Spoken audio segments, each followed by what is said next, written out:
Hello, hello, hello, howdy, hi, welcome, come on in. Oh, hang on, let me wave with my other hand. Hi, welcome, come on in. Look, a new outfit. I look like Terry Bogard, but also secretly kind of like Red from Pokemon. So yippee wahoo wahey.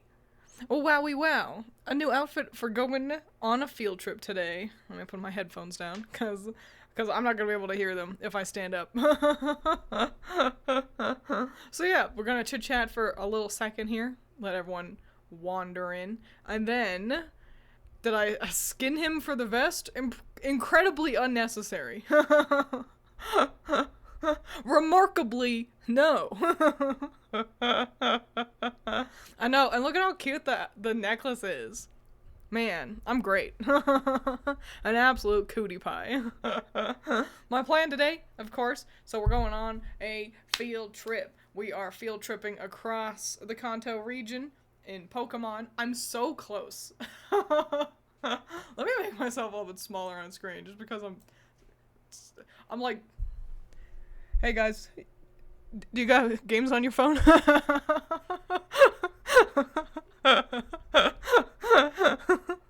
You're on time, woohoo!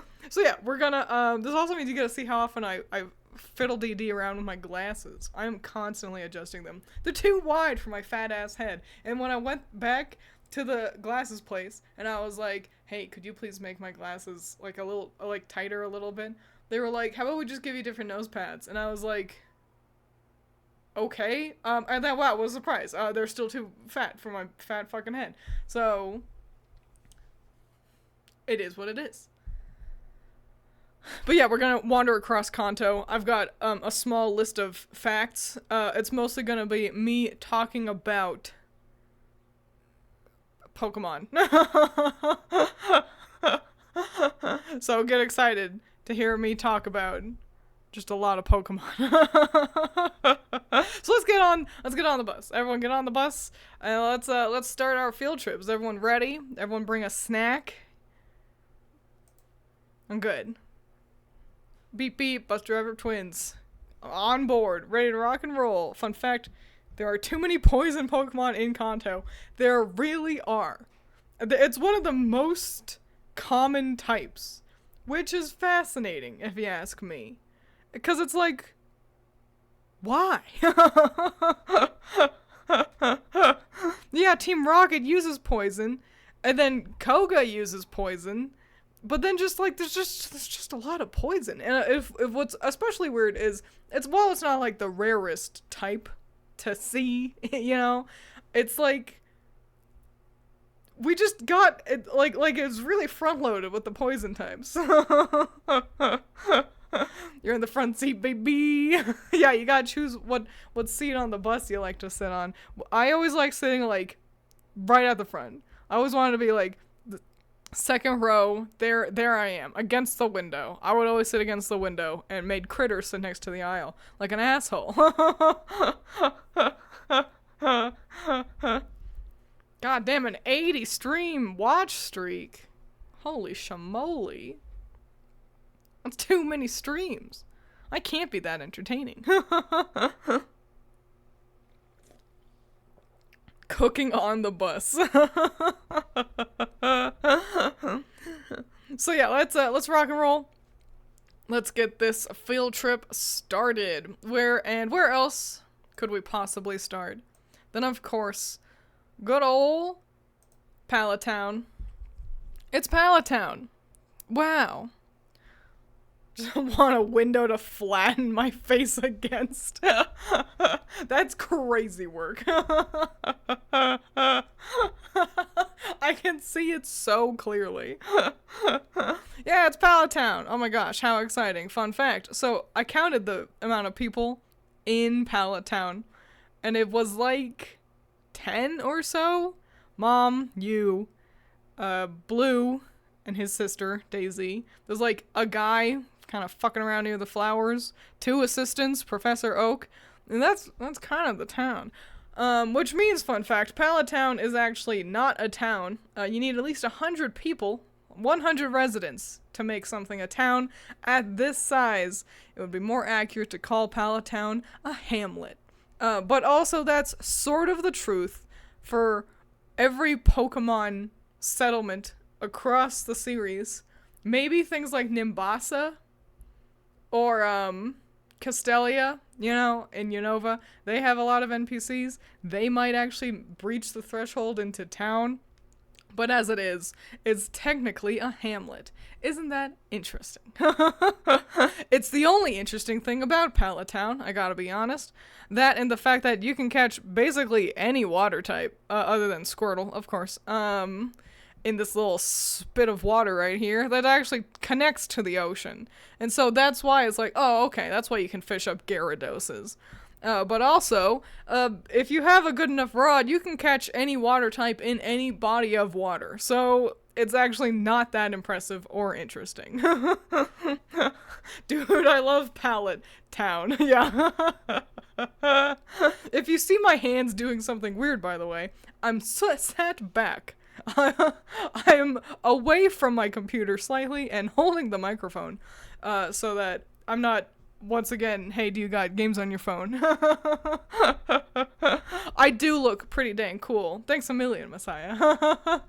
So yeah, if you see my hands doing things, it's being like, well, what's in the way? It's my mic. We basically never had a proper town until they learned how to make non-interactable intangible NPCs. Yeah, I mean, it's damned if you do, damned if you don't with Pokemon, isn't it? You have an actual town with the non-interactable NPCs, and people cry because they can't enter all the can't enter all the buildings. But then if you don't, oh, well, then everything's a hamlet. Girl looking like a Pokemon trainer, hell yeah. I'm pretty damn Poke-tastic, and that's the secret, isn't it? Excalibur was like, I want an outfit that looks like Terry Bogard. And I was like, okay, I will do that. And he had suggested, like, oh, you might want his one from, like, Shadow of Wolves or whatever that game was called. So I looked at all of Terry's outfits, and they're all the iconic red vest. And then the Wolves one that that Excalibur had suggested was an ugly brown jacket. And I was like, why would I ever choose that when the red vest exists? Took me way too long to realize Palatown was supposed to mean like a paint palette. Exactly. Zip Chip makes a 10 out of 10 observation. You'll notice actually all the towns across Kanto are named after colors. Pewter, Saffron, Celadon, literally all of them. They're all colors. And then Palatown is a painter's palette. It's a cute reference to the Game Boy Color. The games initially released on the Game Boy Color, and hence why also in the original version, each town is like color coded to their different colors. I think most memorably, Lavender Town is purple. Its color. They're all their colors. And then Celadon being that horrible minty green that just burns into your eyes. So yeah, there you go. If you ever wondered the names with the towns of Pokemon but opted to not Google it for some reason, now you know. The only other notable thing in Palatown is, of course, Professor Oak. Oak and his lab. Professor Oak is a fascinating specimen. The story goes that Oak, had caught a bunch of Pokemon, but then lost them, whether that due to releasing them or them dying, not clear.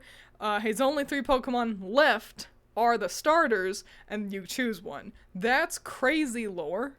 In a world where every other game is just like, hey, hero, you're a kid nearby. Pick a starter. We just give these out. They're government-funded starters. So yeah, that's absolutely bananas. Oak is also really fascinating. He has a lot of characterization due to the anime. Not only is he a constant companion via phone call for Ash, but also he features quite heavily in the 4th movie when Ash and Co travel to the past and they hang out with Sam. Sam, a researcher in the making, which is actually young Professor Oak. This does create a time loop, but nothing comes of it so we can let it fly. Horribly minty green that burns your eyes, or Lavender Town music at full volume. Damn. On the Game Boy specifically, I'll take the horrible green. Lavender Town music is great when it's not horrible chiptune, you know? Loving the red jacket. Thank you. Thank you so much. Also, do admire the cool necklace as well. Telling you what to look at. He has dementia, be nice. He also forgot his grandson's name. He does forget his grandson's name. You're so right.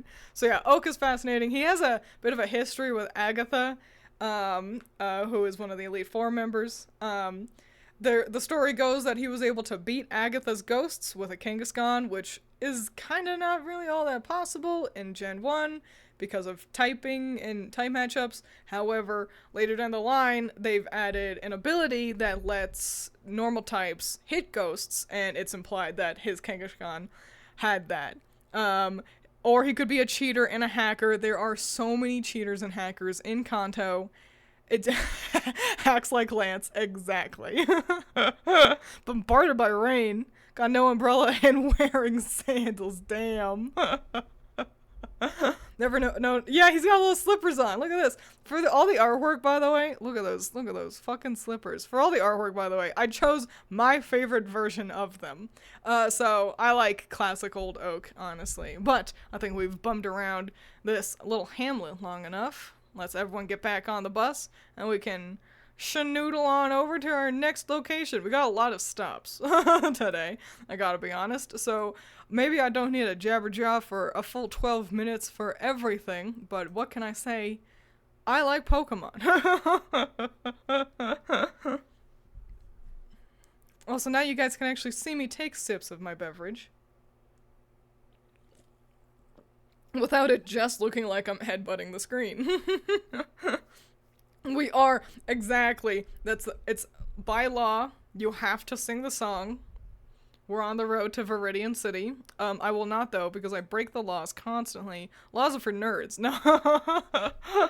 That's a tough song, actually. If you've ever tried singing We're on the Road to Viridian City, it's harder than you might think. But also, super shout out to that whole soundtrack. It's so good. I got, look at these noodles. God damn.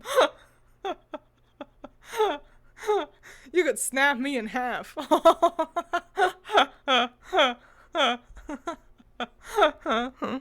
What's next? She's got legs?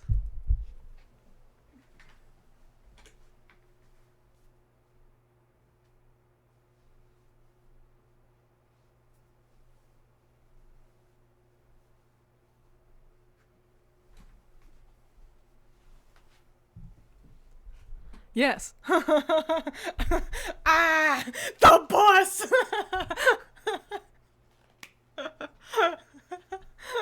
We're gonna crash!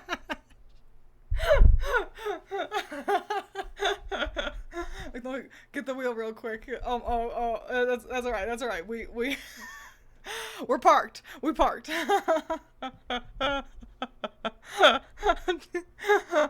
Jesus, take the wheel. That's how you actually catch a Mew. You gotta push the truck over with strength. No. You gotta let go of the bus steering wheel. and then a Mew will show up. We're crashing and she's hitting the gritty. What's the shoes? I think they're just red Converse. I could show off when we're not on the bus anymore. I'm glad you guys are excited by that. Did I actually park? Yes. Okay, good. Next up is Viridian City. Wowie wow. Viridian is incredibly unnoteworthy for being your second town. And it's funny because it does have the final gym. The 8th gym, which I do think is cute. I do think it's kind of cute that it makes you, like, backtrack. You gotta come back, and it's like, oh my gosh, I remember when we were here, and the drunk man in the middle of the road taught me how to catch Pokemon. Yeah, a city, yeah. a city. And you all probably already know about how the guy who teaches you how to catch Pokemon, initially the dialogue is that he's so drunk that he needs to recover, and in later iterations it became that he was tired and he needed coffee. Generation 1 Pokemon is crazy. Generation 1 Pokemon is not a Pokemon game. It's a Pokemon game in, like, skin, but the meat is completely different. There are no other outstanding fun facts about Viridian City, I gotta be honest. It's that and, you know, Giovanni's over there. You can once again, that little pond. You see that? You see that little pond? Yeah, you can catch any water type in there. That was when I stopped writing down all the interesting water type Pokemon you can catch in places, because I've got notes. I've got notes you can't see. But, yeah, you can catch anything, anywhere, all the time. So, that's a cute way to censor it, honestly. There's been a lot of really fascinating censorship in Kanto specifically that we will touch on as we progress forward. That's definitely the most well-known one, but there are other things that, basically, it's the censoring of real-world stuff, which is, it's just fascinating. In Skin was a scary image. Who made the layout of the which gym goes where? Most gyms nowadays are linear, with a few exceptions like Norman and Paldea. Yeah, I don't know. I mean, yeah, it does make sense. You move forward in the story, and the biggest thing, I would argue, one of Kanto's weakest elements is the fact that the map does not direct you where to go at all. That you do end up backtracking to and from towns. It's clunky and weird, and it also makes Kanto feel tiny. Kanto feels like as big as Mesagoza, you know? Gen 1 and 2 were meant to be the real world to a certain extent, so things were more real, so to speak. Exactly. And then they stopped doing that. But it's why I don't think there's a Hoenn prefecture, but Johto and Kanto are real places in Japan. And that's why you gotta specify if you talk about going on a field trip. Shout out to the episode that had to be cut from American Broadcast where the cowboy holds Ash and friends at gunpoint. Yeah, so then it's just not explained. It's like, because that was the Safari Zone. And it's like, how did Ash end up with 100 Tauruses? Because we didn't get to see him catching all of them in the Safari Zone. Someone's Milcery is evolving because Twiins left the driver's seat and let the bus spin 360. What a story, though. Imagine. Yeah, I thought we were gonna die. The bus driver said, "Lord, we sliding." And then Milcery evolved, and so I felt like it was fate. While we're here, let's take a gander inside Giovanni's stupid-ass gym. Which should be this one. Good. Alright, Giovanni's gym. The 8th gym. Wowie wow. There's a lot of gym trainers in here. He's got some of the most. His gym is one of the most populated gyms of the region, for sure. I suppose it's nice. It's nice that as a puzzle, it basically just forces you to fight all the guys. Like, in these early games, if I have to fight all the guys, okay. I do like how later on down the line, gym challenges kind of have become more like cute little mini games, which I think is dang neato. That's a good point. It is a ground type gym. He does technically use ground. His ace is Nidoking, which is an acceptable option. Another fucking poison type, but it works because, you know, he's Team Rocket. But if you cover up Giovanni over there, you know, you just, what type of gym is that? It sure doesn't look like a ground type gym. There's no like aesthetic of ground. It looks more like a fighting type gym. And the teal is a weird choice. Move type gym.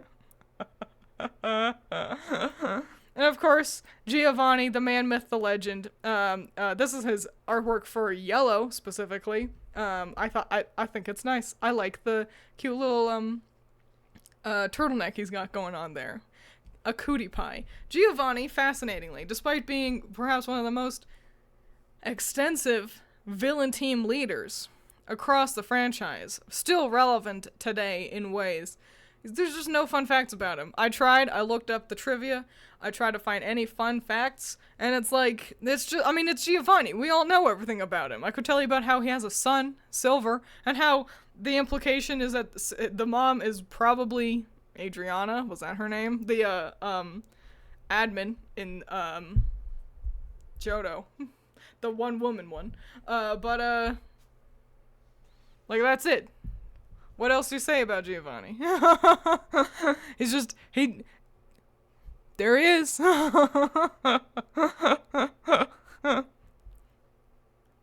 Like he's an adventure lad. With thinking it was a twee bandana, yeah. It honestly makes me wonder if it was planned from the start for Blue, the non-type gym leader, to take over after Giovanni. I think, so this is the Fire Red, gym layout.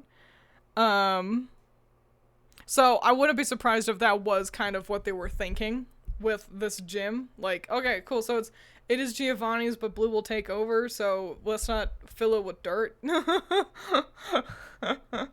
So, maybe. Not a horrible theory out there. Let's make up our own facts then. He wears lingerie, overhyping? I can get behind that. Beneath this nice suit and turtleneck, lingerie, women's lingerie, cute thigh-high socks, garter belts, like a one-piece kind of bodice thing, very lacy. Cute stuff. That's why he's got this high-ass collar too, to hide the cute neck elements of his fancy lingerie. Here's a fact for Giovanni: during Pride Month, his company becomes Rainbow Rocket.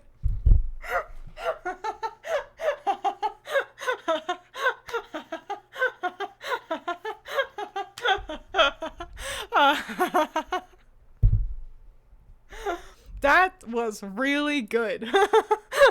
That was a really good joke.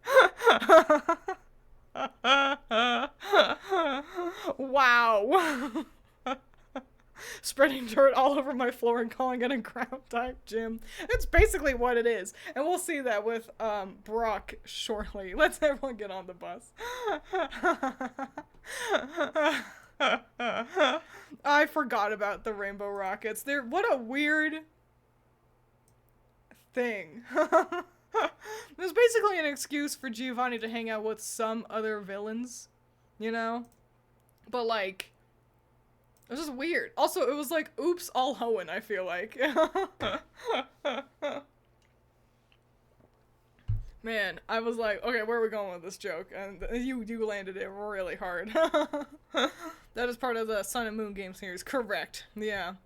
And it was just weird. I don't know. It was weird. It was not bad, but it was weird. And I lamented that his outfit wasn't more interesting.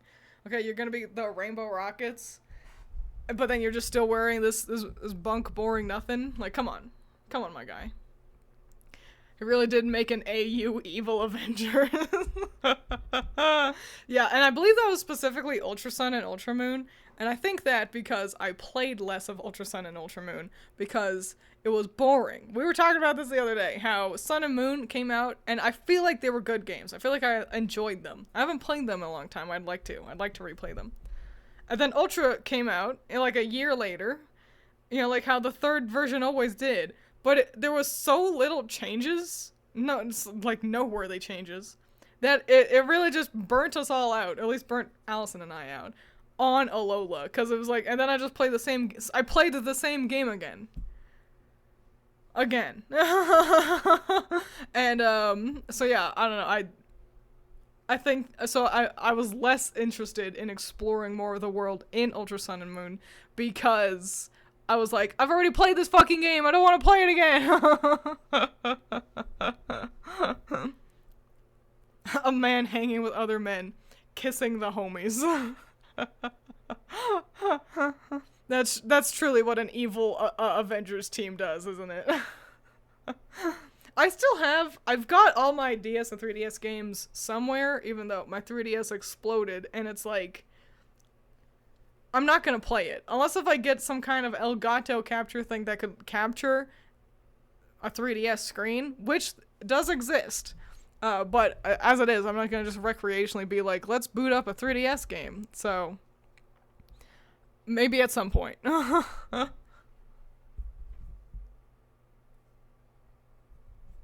Sorry for waving at you there. That was me telling the telling the camera where my hand was. Sorry for apologizing for waving.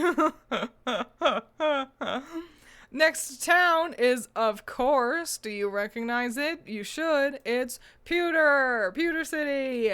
Brock lives here, or at least works here. Pewter's a great place, honestly, gotta be honest.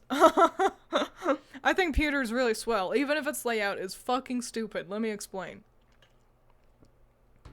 Okay. You see the Pokemon Center? Okay. I want to go from the gym to the Pokemon Center. And instead of just getting the chance to walk down slightly, there's a stupid fucking fence right there. And so you have to walk all the way around. And it's like, why? Why is it set up like this? It just kills your time for no reason if you want to go from anywhere to the gym and then to the gym to anywhere. You know, you're right. It is all about cardio. I wish I had looked up any more information about the museum up there, the cute little museum, but I didn't because I'll be honest, I don't care. I forget it exists. I forget that thing is real. It is where you can get the old amber. And so you could theoretically obtain Aerodactyl. So, cool. And that's kind of probably the most interesting thing about Pewter. It's tough to tell because the whole map is covered in trees. Just constantly. But, Pewter is actually nestled right up next to a mountain. So, there you go. It's a pretty mountainous region, Kanto. Maybe that's why everything is weirdly clumped together the way it is. This goofy little grid.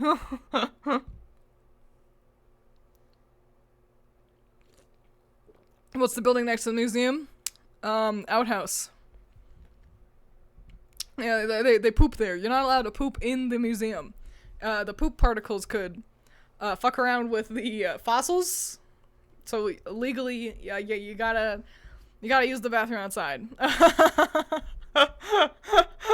I don't know.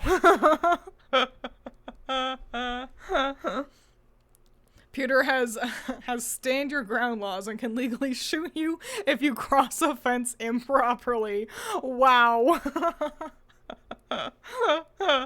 What I found funny is that in the anime, I think the sign for Brock's gym was off-centered. You know, probably. The anime loved being off-center on purpose.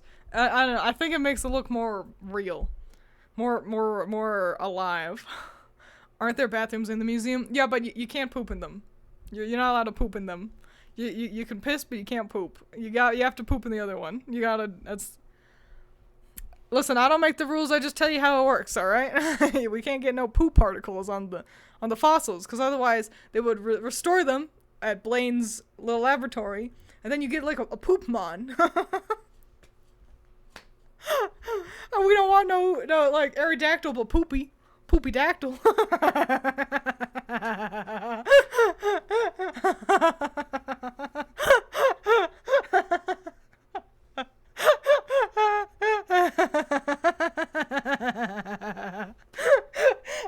I'm an adult.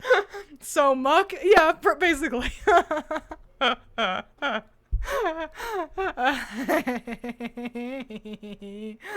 Let's take a gander inside this gym. Wow. It's Brock's gym, and you can tell that he's a rock-type gym leader, because look, sand, dirt, whoa. Here's also a fact I didn't know. So, at least in these games, like, I'm not sure about the originals, but in the remakes. So, you know, we've got our cute little path that you walk up, and, you know, this guy talks to you about, like, light years or whatever, and then you walk up and you fight Brock. You can actually walk around this little Boy Scout You can just walk on the dirt. Did you know? Because I didn't. So it was cool, fun news to me. Fighting him is a great source of EXP though. So basically you're not gonna do that. But yeah, you could just walk on the dirt, and I just never would have thought to try. I know. I'm happy for you. Kabuto. Trace amounts of modern shit have been found in the recently revived Aerodactyl. What a news article. We got poopy Aerodactyl. Uh-oh. But the Zen Garden vibes, exactly. Also, I could talk about this boy talking about light years. He says, you're light years away from meeting Brock, and light years is distance. But everybody knows that. See, and no wonder Giovanni couldn't make his gym look groundy. Brock took all the sand in the entire world. No, never mind the fact that Mount Moon is right over there. Diglett Cave right over there. Oh, we can't take that sand. Yeah, Giovanni, he'll steal from babies. But he won't touch. Listen, that is protected sand, and you're not allowed to remove sand from Mount Moon. It's like fucking around with stuff on like national parks, and he's like, well, I would never. Giovanni, yeah, that meme of I can stand racism, but I won't stand for it's like someone lying or whatever, and like you can handle racism. Like that, but it's Giovanni caring about the environment. No sand, all just horrid pumice. Think that trainer has a Sandshrew, a ground type, and a rock gym. Is Sandshrew not part rock? If it isn't, that I do believe the only rock type Pokemon in the entire region is the Geodude line and then the Onix line. Maybe Rhyhorn. Actually, I'm pretty sure every rock type Pokemon is also part ground. And it's not the other way around, because, you know, we got like Nidoking, who's like part poison. Ground poison. But I do think every rock type Pokemon. No, Sandshrew's mono ground? That's crazy. Kanto's weird. Kanto's not real. Oh, right, the fossils. Okay. Funnily enough, I immediately forgot about them once they were no longer covered in poop. Do any of the shores in Kanto have sand? Yes. Yeah, there are many beachy locations. There's one just south of Fuchsia. I think there's beach or near Blaine as well. So yes. There is some sand to be found.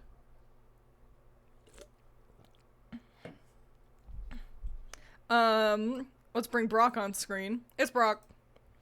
In his heart gold, soul silver outfit.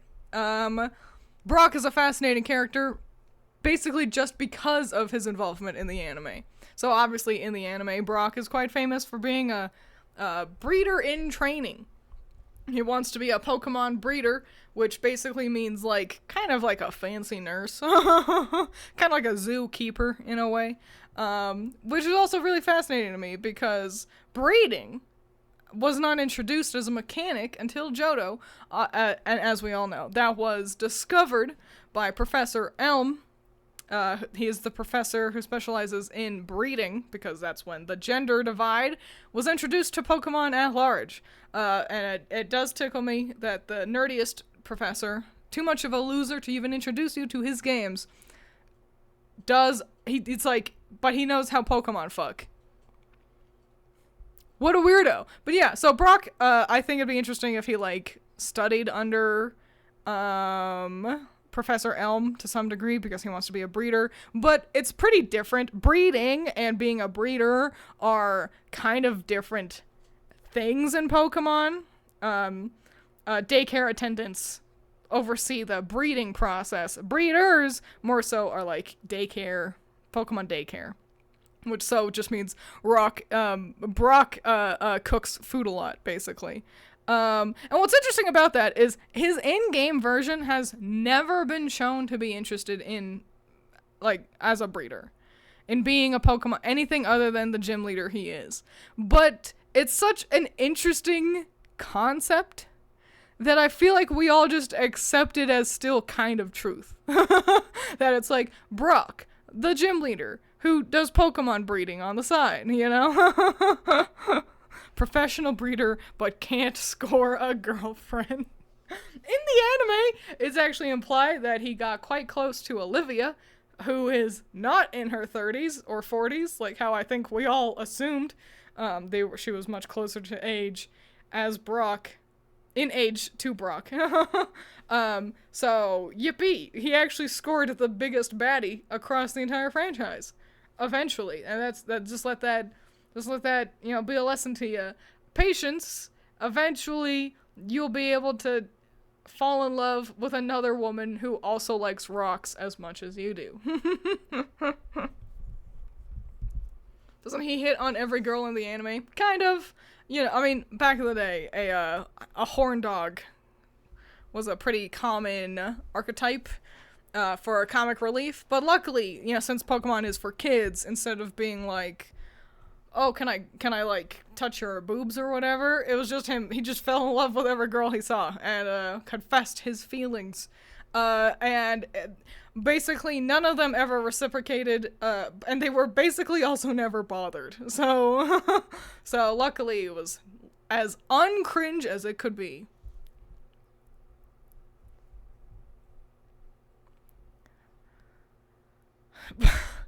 Brock is the reason Snubbull is like that. I take offense just because I think Snubbull is cute. His frying pan can be used as a drying pan. And so with that, let's everyone get back on the bus. That one girl from Battle Frontier, that's true. He almost, Lacey, quite fancied Brock. She's another real baddie. So, you know, he had something going on.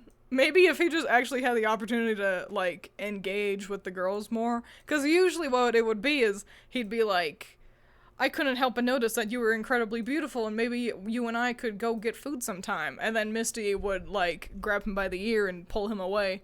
And then he would usually drop it, unless that was, like, the plot of the episode. And the girls were always like, huh? What was that about? And then it's like, nothing. Anyway, I'm Ash, and I want to talk to you about Pokemon. And then they would talk about Pokemon. And so, maybe he just needed more time to talk to girls.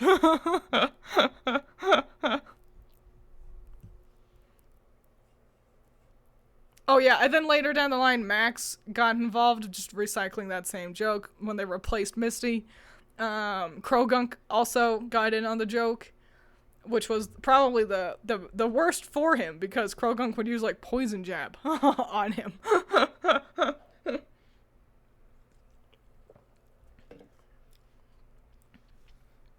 It is what it is. Now I'm imagining us walking into the gym and Brock immediately confessed to Twiins, and Twiins is like, back to the bus, kids.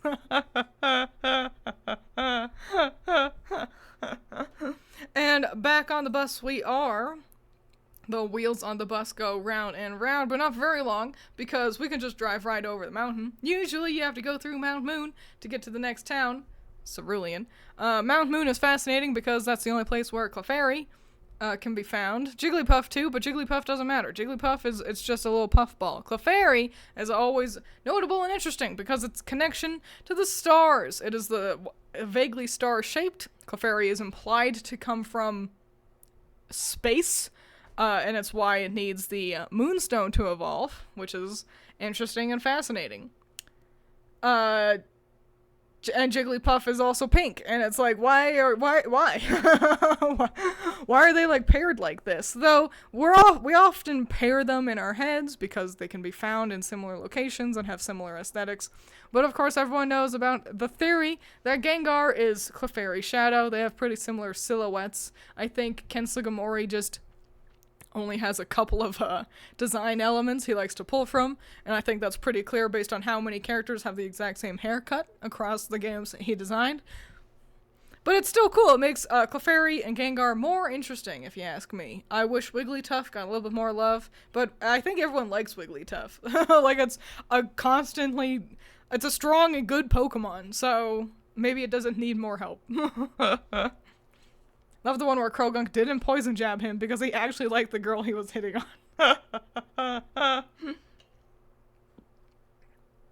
I like both of them plenty.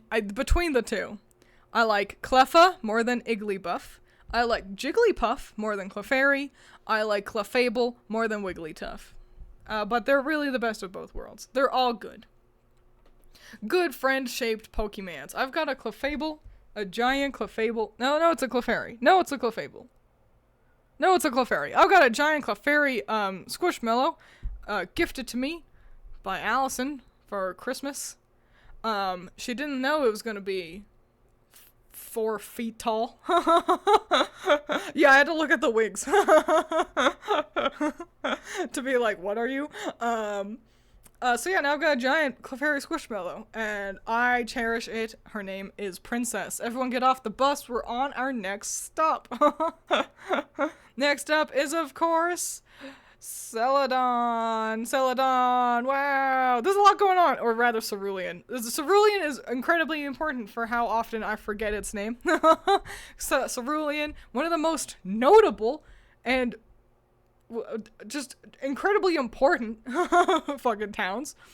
It is so boring looking, which is weird. I feel like I remember Cerulean being much more interesting to look at. But it's not. Every town in this game is just dirt paths. Just shitty dirt paths with a couple of cute little flowers. It's just weird. It's just weird. The towns definitely have become more interesting across the franchise, and it didn't even really take long for that to happen. I would argue even Hoenn had more interesting town layouts and aesthetics, but it is what it is. The town itself is so boring, but all the stuff that's at this point in the game sticks in your brain. It's so true. Not only is early game Pokemon when it's at its best for Kanto, basically once you beat Erica, you can stop playing. But this moment especially, it just feels like you're really getting your legs. You're catching so many Pokemon. Things are evolving. The battles are fun. It's great. But also, so Cerulean's crazy because Mewtwo is right there. Why? Why is he here? Why this town? You would think that they would put like a cute little cave somewhere off the shore of Pallet Town. That's interesting. Oh, that's your hometown. He was right there the whole time. Neat. No, he's obviously not on Cinnabar, because he ran away from there. But he's just like, he's just like kind of just here. He's just here. And it's weird. Why is Mewtwo here? It's just a weird place to put him. And so that's confusing. Also, if you head south, you'll notice this like cute little like path down here. That like little path down there. You can make your way to the daycare, to the daycare of the area. And then north is Nugget Bridge. There's just a lot going on top of also having a gym. He likes Nugget Bridge. I don't know why. Nugget Bridge sucks. It's clunky and weird to walk through. But whatever. You know? Somebody on the dev team liked Cerulean, I guess. Maybe it has something to do with like the format of the map. I don't know. Maybe it's weird. You'd think he would be at least like in Mount Moon, you know? I don't know. Exploited for money. Yeah, that guy who stopped me from entering the cave, it should have been like, step right up. We got Mewtwo, the freako, right in here. Give me $20 and you can see Mewtwo. So hopefully you survive. Practically every other game puts it in a special spot, which makes this even more baffling. Exactly. You'd think they would have chosen a special spot. And then they just didn't. They did for like the birds. You know, you can find your legendary birds, and they're in fancy little locations. Mewtwo, just a cave. And I guess there's a part of me that thinks it's interesting that you could theoretically see that cave and be like, what's in there? I want to go in there. And then you finally come back a good handful of gyms later, and you're like, oh, I can surf now. Let's get to that cave. And then the guy's like, no, you gotta be stronger to get in the cave. And it's like, why? What's in the cave? I love that homeboy at the end of Nugget Bridge gives you a nugget before you fight him. Oh yeah, huh? And then there's a rocket grunt at the end, implying to me that it's a grunt being like, hey kids, you wanna be little shits today? And the kids were like, yeah! So just lose to him a lot. He'll never have to work again. Imagine being a legendary and wanting peace and quiet, and then they make you a capitalist attraction. If it were to happen to anybody, it would be Mewtwo. The universe just hates that guy. But since we're here, let's wander up and see Nugget Bridge. Wow, here's a picture of Nugget Bridge. So the thing that makes it so stinky and bad is, as we mentioned, there's a handful of fuckos. They stand on like opposite sides of the bridge. You have to slalom between them to get up towards where Bill is. So it's just clunky and flunky, but you do notably get a gold nugget at the end of it. So it's just a pretty standout feature, mostly because, in my head, there is nothing between Nugget Bridge and Bill. There is some stuff. You gotta wander through a little bit of wilderness to get to Bill, because he lives on the outskirts of civilization like a freakazoid. Here's Bill in one of the mangas. Fascinating. Cool. Okay, so Bill is great. I love Bill. Let's talk about Bill. Okay. Things that we need to know about Bill. Billiam. First off, he has an Osakan accent, which means often in the manga he is depicted as having a Southern American accent, but in the anime they gave him a British accent. The same thing happened to Bakura in Yu-Gi-Oh! They translated Osaka to British, which is weird. It shouldn't be British. It should be Southern. The manga got it right. But yeah, so Bill is Osakan. Pretty interesting, if you ask me. I like Bill a lot. In every canon of Bill, he is always transformed into a Pokemon due to his research. He is always and he's never transformed into the same Pokemon across all the different universes. He has been a Nidorino. He's been a Clefairy. He's been... So, like a weird tiger thing. It looked more like a Dragon Quest monster, I gotta be honest. He is... So, yeah, it's canon. He always accidentally gets transformed into a Pokemon a la the Fly. But it's never consistent what Pokemon he transforms into. In one version of one of the mangas, and I will preface this all by saying, it's that weird-ass version of the manga that is basically completely uncanon, where the characters all look like freaks, and Ash... Satoshi, Red, fucks around. He bums around with a Clefairy instead of Pikachu. And the Clefairy's got, like, big, weird eyes and a big, weird mouth. That one, it's the least canon version of Pokemon and is effectively completely disregarded across everything that acknowledges Pokemon. In that version, for like an example of how not canon this version is, Giovanni has a twin brother who is just also a mafia boss, and it's like, why did you add that? So it's just completely uncanon. In this version, Bill's wife was transformed into Mew. I think this is the only version of Bill that canonically has a wife. I don't know why she was transformed into a Mew. It was a big part of the plot, was to save her from being Mew. So there you go. That's some of the most interesting things about Bill. Bill fascinates me. Bill also made the PC system, the storage system. He was probably named after Bill Gates. And that's Bill. The Clefairy looks like a Dragon Ball character. Yes. Yeah, Marvelous Mr. Pokemon knows what I'm talking about. If you look up any character from Kanto, on Bulbapedia, you will see artwork of them that it's like from a manga, but it's like just kind of off. And that's the one I'm talking about. So yeah, there you go. This man does not fuck change my mind. I'm right here. I would. Smash. Bill is Smash. Bill has always been Smash. You look at that man, you tell me not Smash? He's just a freak, you know? You can't blame a man for being a weirdo.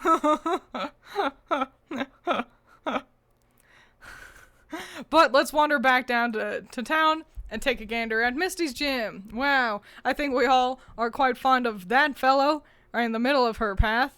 It feels like he says splash, because there's like no effects around the onomatopoeia. So he just says splash, time to fight, or whatever. You can surf in here, of course, and I'm fairly certain you can also fish in her pond as well. So, pretty cool stuff. A pretty neato. You can also, I feel like no one ever does this. You can walk around this perimeter, but you have to surf to the edges. You can see near the door that where Clyde, the gym guide, is, that you can't just step onto the paths. The statues are in the way.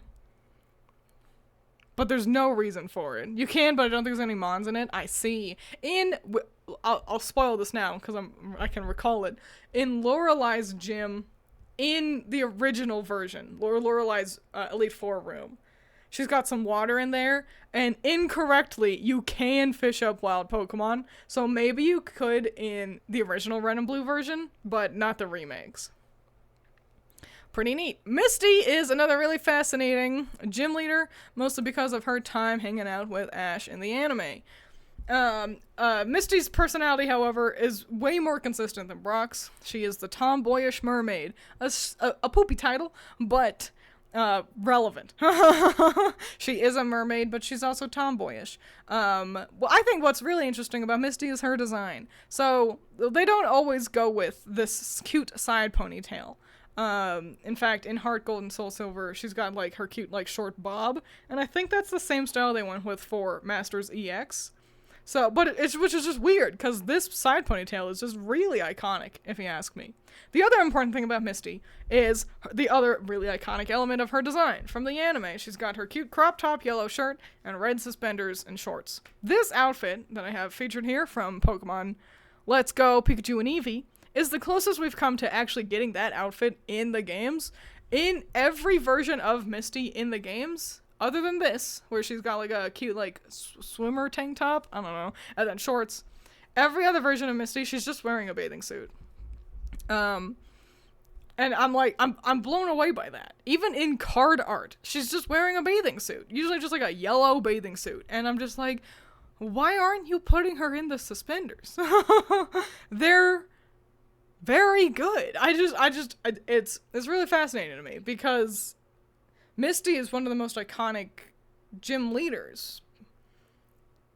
But you see her in the games and it's like, oh, that's what she looks like? Why is she wearing that? And it makes sense for a water type gym leader to be wearing a swimsuit. They swim. Marlin does the same thing. Got most of them do, honestly. But it's just fascinating. Misty fascinates me because of her fashion choices. They use the design you have on screen for Masters. Do they? Nice. That's good. I'll have to take a gander. I do still want to do a video talking about Masters EX outfits.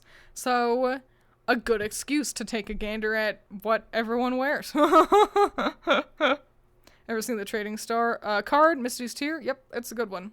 Real pretty. I think I've received some level of controversy. It kind of looks like Misty might be shirtless in it while she's holding up her Starmie. You can't see anything. She's silhouetted. I have to assume she's probably covered up.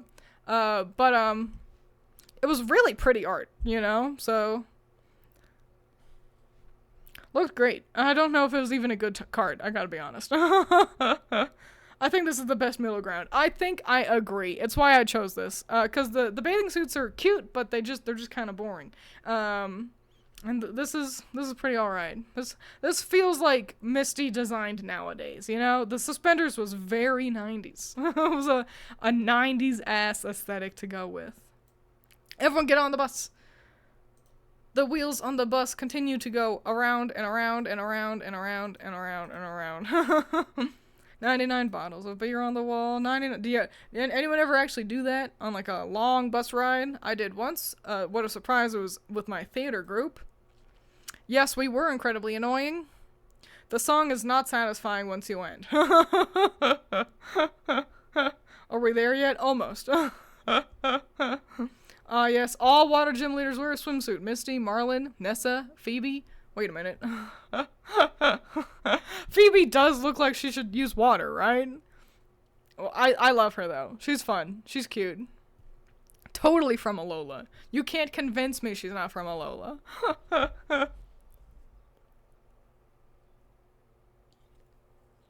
Think we said Coke, though. Coke sounds worse. 99 bottles of Coke on the wall.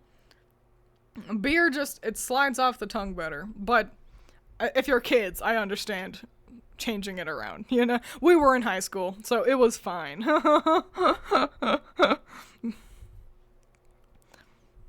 I should have peed in the pool when I had the chance. We were at the museum and everything too. You should have gone there as well. Wait, you forgot me. As I try to shittily run after the bus, I go faster, like the bus driver and the one of those Spider-Man movies. You know the one. There's a bathroom on the bus. Exactly. Yeah, it's a fancy bus. You can grill food in here. You can piss in here. It's like one of those celebrity buses, you know? Are we going east or south? Well, obviously, we're heading south towards the next town on a theoretical Pokemon journey. Wowie wow, we're at Vermilion. I've always really liked Vermilion. Vermilion is, I don't know, it's one of the towns with the most amount of personality, if you ask me. Yeah, you live in the bus. Yeah, I don't know, Vermilion has a lot of personality. I don't know why. I think maybe the original yellowy coloring was just quite distinct. I felt like there was a lot of, like, kind of greens and blues across Pokemon. This little patch over here also fascinates me. That square of dirt. There's always, like, a foreman with some, like, machokes or whatever stamping down the earth. They're flattening the earth so they can start construction. What are they constructing? We never really find out. I don't even know what building is going to go there, let alone giving us a version of the game where it exists. Maybe the Let's Go series has a building there. Those are implied to be in the future, but only kind of. Play Pokopia and find out. Well, I'd like to. Starting, hopefully next week, I will be. Apartments, he says, I think. Oh, yeah, it probably is apartments. But yeah, I don't know, just, it felt like there's infrastructure. They're developing, you know? There's just life here in Vermilion. That's interesting. I also think it's fun because it is a shore, like, we're on the shore. And of course that means we hang out in another incredibly notable piece of the Pokemon puzzle, despite being, I'm gonna say, kind of a weird waste of time, the SS Anne.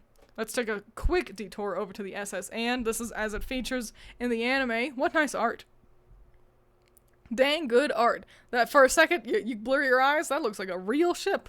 The SS Anne in the game is basically just a place to level grind, as is most things in Kanto.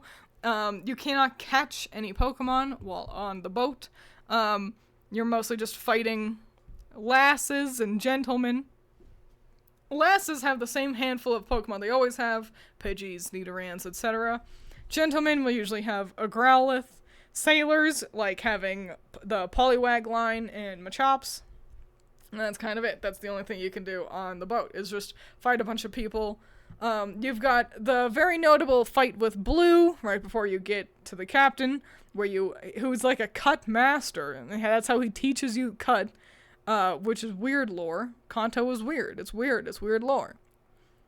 Yeah, but this is where people say Blue's Raticate is theorized to be killed by Red. You, the player. I think it's a needlessly edgy theory in a world where you can just swap out a team. Like, he caught an Abra. He's like, okay, cool, so I've got an Arcanine, a Gyarados, a Pidgeotto, my starter, an Abra, and an Executor. I don't need a fucking Raticate. He went and visited Bill too. Who's to say you could just use the PC without even talking to Bill. So, I mean, you know, it fed into a lot of cool little edgy fan arts that I liked growing up, but it's always felt very like, no, it didn't. You know? Are there single sailmen on there asking for a friend?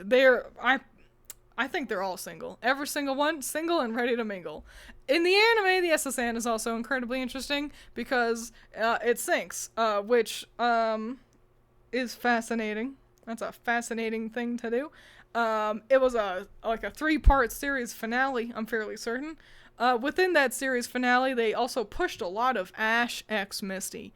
They, at least in the English dub, Some of the dialogue was less overt, but in the English dub, they were really poke shippers working at 4Kids, which is fascinating. Yeah, they're also notably, so the SSN starts to sink, and Ash and friends look out the windows, and you can see just fish, just swimming around, not Magikarps, not Sea Kings, fish. Because again, Pokemon was weird. Pokemon was weird in the Kanto region. So yeah, basically the boat sinks. Ash and friends and Team Rocket hang out on like a little raft. Very Titanic. End of Titanic. They try eating a Magikarp that James had obtained earlier in the little adventure. Cannot eat Magikarp, it's too tough. And then, full of rage after the attempted eating, Magikarp evolves into a Gyarados, and they wash ashore a crazy island where half of the adventure explores the Pokemon who have been separated from the teams. So Ash's Pokemon and like Team Rocket's Pokemon, they hang out and they chit-chat, and it's very interesting. And then the trainers fuck around a weird island that's full of like roller coasters and giant Pokemon. Turns out it was all for like an amusement park. Team Rocket blast away. Ash and friends go back to civilization. What a weird collection of episodes. Very notable, incredibly memorable. Are we talking about what actually probably happened to Blue's Raticate? Oh yeah, that just put it in the box. Yeah. It is funny considering that Blue, of all of the rivals, is the most likely and willing to ditch a party member for one with better stats. Yeah, it really goes Paul, Blue. Like, those are the two who are like, man, this one's weak. I don't want no weak Pokemon. Blue even mentions like, oh man, I've already got like 100 Pokemon in my Pokedex. What are you doing? So like he's filling it out. he's catching them all. Maybe it's because he's pretty consistent. You know, he doesn't change his team very much, but he does swap out Raticate for a much better Pokemon. So it feels important.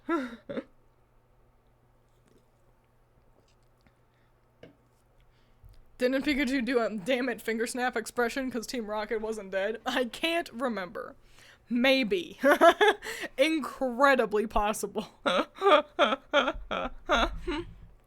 it's fun because it's not until later iterations of Blue that he gets his Umbreon, a friendship evolution, is what I was gonna say, but I can't remember if that's anime only, lol. He does have an Umbreon. I feel like it's so part of, like, what he... I'm Googling Blue. Because I think he does have an Umbreon. It feels so, like... That's his ace, you know? It feels like that's Blue's ace. So let me just Google really quick. Maybe. Goddamn. Pokemon. Blue. Character. Alright, Blue. What teams you got? What Pokemon you got? Let's look in like... Yeah, in Johto. That's when he would... have one. He's got Aerodactyl, Executor, Gyarados, Alakazam, Arcanine, Machamp. I'm not seeing an Umbreon. Not an option for him to pull out in the Battle Tree either in Sun and Moon. Damn. It looks like Blue doesn't use an Umbreon.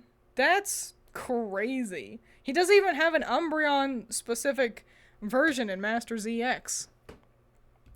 Wow. I did make my model in Vroid. I've made all my models in Vroid. Once I figured out, like, how, I feel unstoppable now. I can make whatever outfit I want. Yeah, it don't feel right. Yeah, it feels bad. But let's wander away from the SSN and enter our third gym. It's Lieutenant Surge's shitty fucking gym. Oh my god. Okay, Lieutenant Surge's gym, electricity. We don't do that here. He's got his stupid fucking trash puzzle. And I think every version of his gym has the same dumb fucking trash puzzle. I think maybe the Let's Go games have, like, improved upon it, so it's not literally weird random chance. Which it's actually not even random. There are guides you can find that tell you, like, okay, so if you find, you know, the switch in this one, then it's up, you know, or what have you. But if you're like me and you're like, I'll just figure it out, you're not going to. Fuck Lieutenant Surge. And his stupid, dumb, silly little gym. Also, look at this weird array of trainers he's got. He's got a gentleman, just a man, and a sailor. I think that's a Poke fan. It's weird. It's a weird group of hodgepodge together, just fellows. I feel like there's not a single woman in all of Vermilion. Which is not true. I know there's at least one in the Poke fan club, you know, right over here. But, like, it's just, what a mask town. Ryuki's filthy plagiarist in Sun and Moon. Lieutenant Surge, of course, is actually, though, despite his horrible gym layout, he's one of my favorite gym leaders in Kanto. He's got so much interesting personality, and he's handsome, but we don't need to focus on that. We all know he's smash. Lieutenant Surge, though, is really fun for two major reasons. Reason number one, of course, is those dog tags, that camo. He's a war veteran. That's really fascinating. A lieutenant as well. That's a high ranking at least in the American military. I assume it has to be pretty consistent across countries, but a lieutenant is really high ranking. Fun fact, in the Spanish version, they removed some ranking titles from him, got rid of a couple of his bars, and they made him captain instead, which is hilarious. But at least in the American version, Lieutenant Surge, that's a really high ranking official, fought in the Pokemon War, which we hear nothing about. Who were they fighting? We don't know. And he relied on his electric Pokemon. He's quite open with talking about how he would use his electric type Pokemon to paralyze his enemies. There's also some really cool official artwork of Surge, like, on the field, with, like, his Raichu and everything. Incredibly cool. The second interesting thing about Lieutenant Surge is that he's called the Lightning American. This has been altered. He's usually just referred to as the Lightning Lieutenant these days. I think we all can vaguely agree that, he's probably from Unova. But yeah, really interesting. And it's not too surprising. After wars, like World War, one of them, a lot of American soldiers did end up staying in Japan after the war. They, fell in love, obtained wives and families, and stayed in Japan. Lieutenant Surge is probably a reference to some level of that, of soldiers staying in Japan. And it wasn't always like, oh, I fell in love, I found a wife, I'll stay here. Some of them just really like Japan. And so that's probably why he's the Lightning American. So yeah, Surge is he's full of weird history that has all been not explored in any way. That also implies that, okay, so who were we fighting in the Pokemon War? It was probably America, which then got shifted over to Unova. So, I don't know, it's just really interesting. Surge is a fascinating character, and I wish we could explore him more, but I understand why maybe Game Freak is not super excited at the idea of, let's flesh out the wars. Oh man, but a Legends game? Legends Pokemon War? Oh my god, imagine how cool that would be. I think people's best guess is this Pokemon equivalent to the Vietnam War. That does sound pretty, accurate. Am I misremembering, or at some point did he give you a French Pikachu? I feel like that did happen. Which is weird. Surge is worldly, I guess. I mean, soldiers, especially high-ranking officials, tend to have connections due to being allies on the field, you know? So I guess it makes sense that he's just got a French friend. Who do you think could be Lieutenant Surge's French friend from Kalos? Leave your comments down below. VOD gang. VOD gang, VOD gang, VOD gang.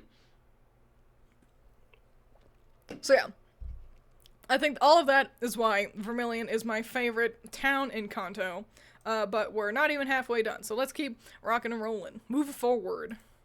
I'm back on the bus, everybody. His French roommate.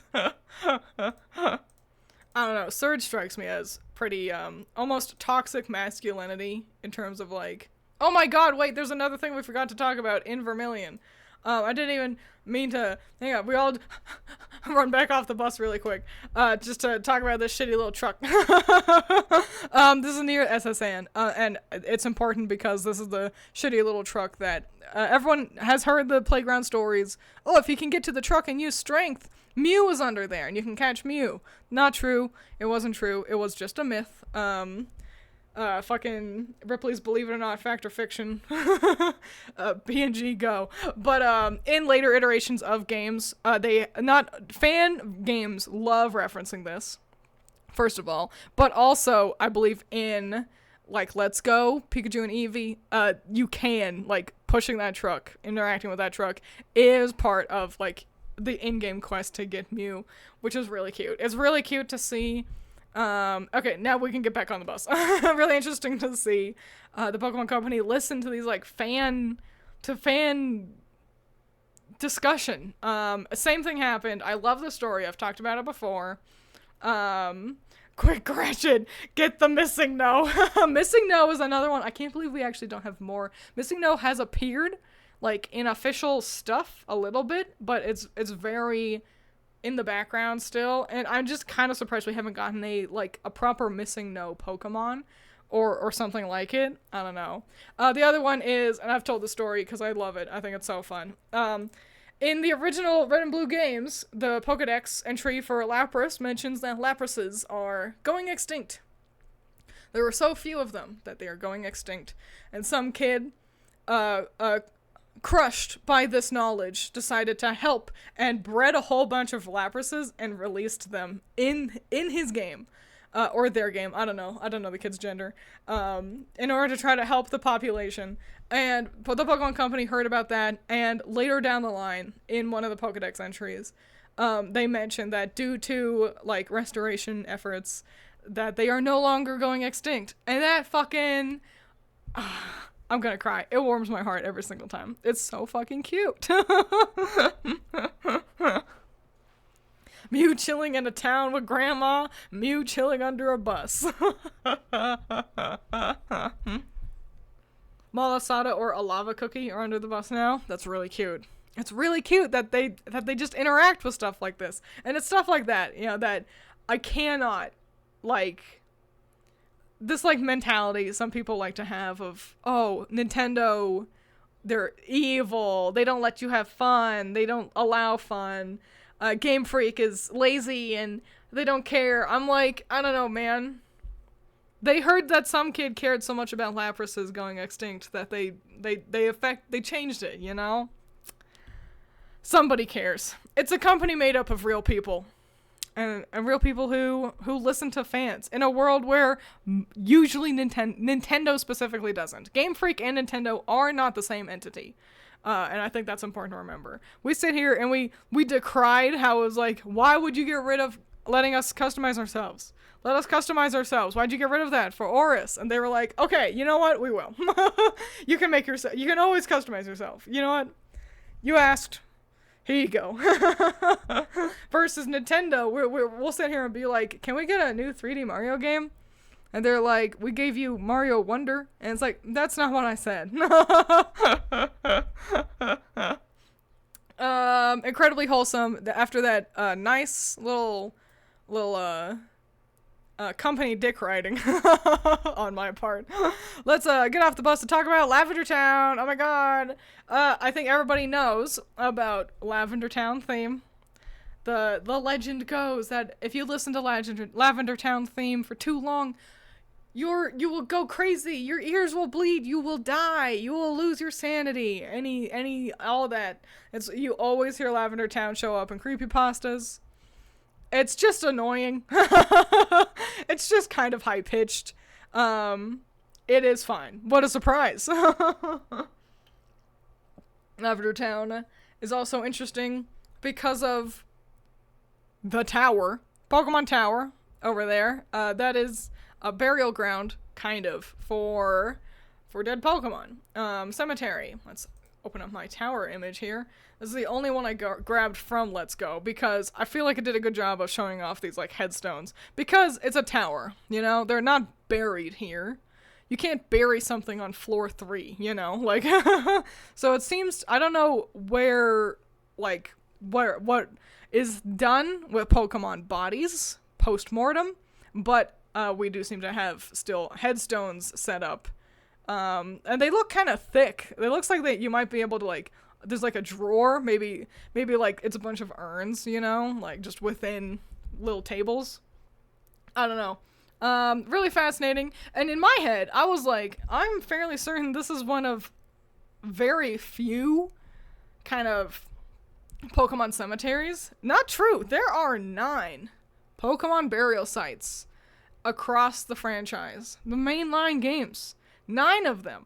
And I was like, what? It feels like I'm like, I could remember this one, and there's one in Unova, and that's all I remembered. But no, there's 9. So, pretty crazy. Now, that's not one per region, I should specify.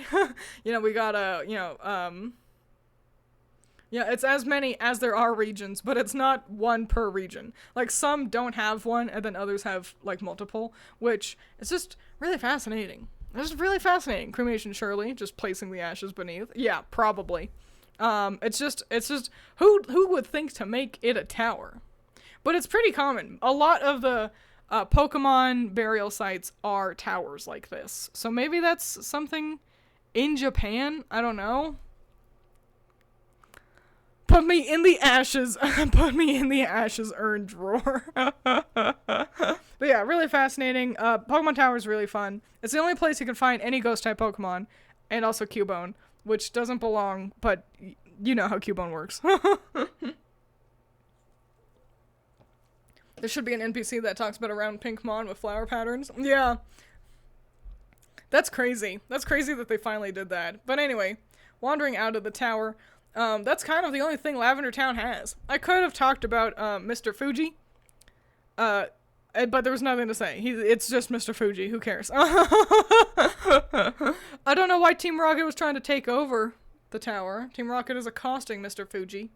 It's how you obtain the Sylph Scope. But the Sylph Scope was not made here. It was made at Sylph Co. And so I don't know what they were doing with the Pokemon Tower. Leave the dead Pokemon alone, guys. I completely forgot about the tower in Hoenn. And I remembered it because I hated going through that thing. I feel like they are often kind of like this. It's a lot of like hallway dungeons where you just fight the same 2 trainer types over and over. They wanted to poach, you know? They probably did. Didn't he make Ditto and Mewtwo? Who? No. Well, kind of. Okay. It's sort of. In the anime, yes, Mr. Fuji, he's actually the one it's a pretty famous shot, if you ask me. In the first Pokemon movie, Mewtwo is not doing well, and Mr. Fuji is the man who has the line of, like, we have created, like, he names Mewtwo, and laments the creation of it. That's Mr. Fuji in the anime. Mr. Fuji in the games and the manga, I think Allison could correct me. She's a little bit more knowledgeable on the Adventures manga. But in the games, Mr. Fuji just kind of like, sort of like a daycare guy. He kind of just runs Lavender Town.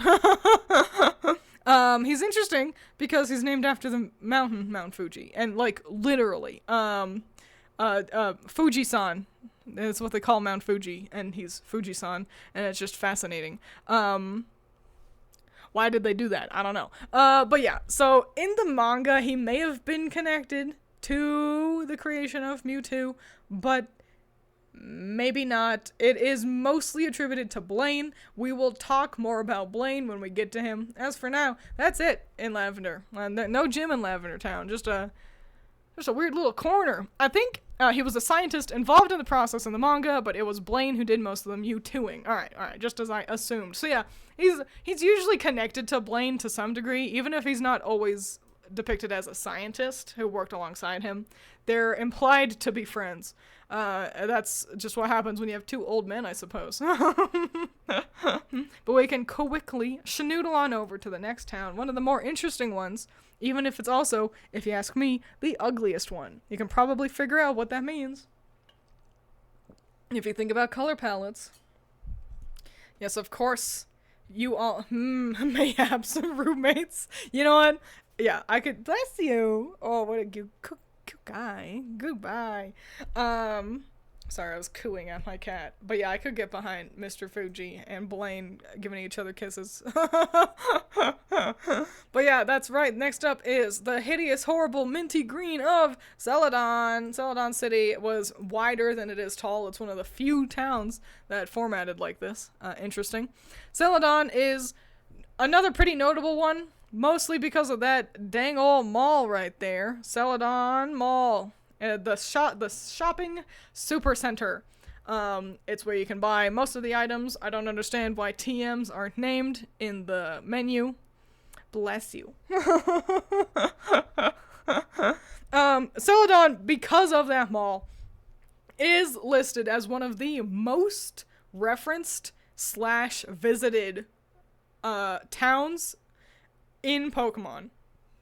There have been a multitude of characters across all the regions who have either, like, been seen here, like, you can visit Celadon and find people from Johto visiting or whatever, or who have mentioned being here specifically for that shopping center. Crasher Wake is a pretty notable one. Shopping, just doing his shopping in the big fancy mall, which is crazy to me, because Celadon is, like, it's not the biggest town in Kanto. I think clearly Saffron is. But Celadon is just, it's the tourist trap. In the anime, I think Celadon was based off of somewhere in Vegas. So pretty neat and cool. What is that blue roofed house for? That blue roofed house right there? No reason. You can't enter that. It's just there. It is weird, isn't it? It's also, like, segregated away. Like, you have to either hop a fence or surf, and then you can't enter that building. What a weird building. Great question. Random, but one of my Discord friends just went to see the Amazing Digital Circus finale. Oh, wow. I didn't know that was happening. I anticipate it being available for everybody. So much to do here with the game corner and the mall and the gym and Eevee. Exactly. There's a guy in front of it who gives you something. That makes sense. Usually Weird Places has an NPC who's like, here you go, hero. But Allison has done a great job listing all the other notable things in town. The second big one is, of course, the game corner. Not only is it because gambling, basically in every version other than the originals and then the Fire Red Leaf Green remakes, they changed the game corner to not be gambling. Because, oopsies, kids can't gamble.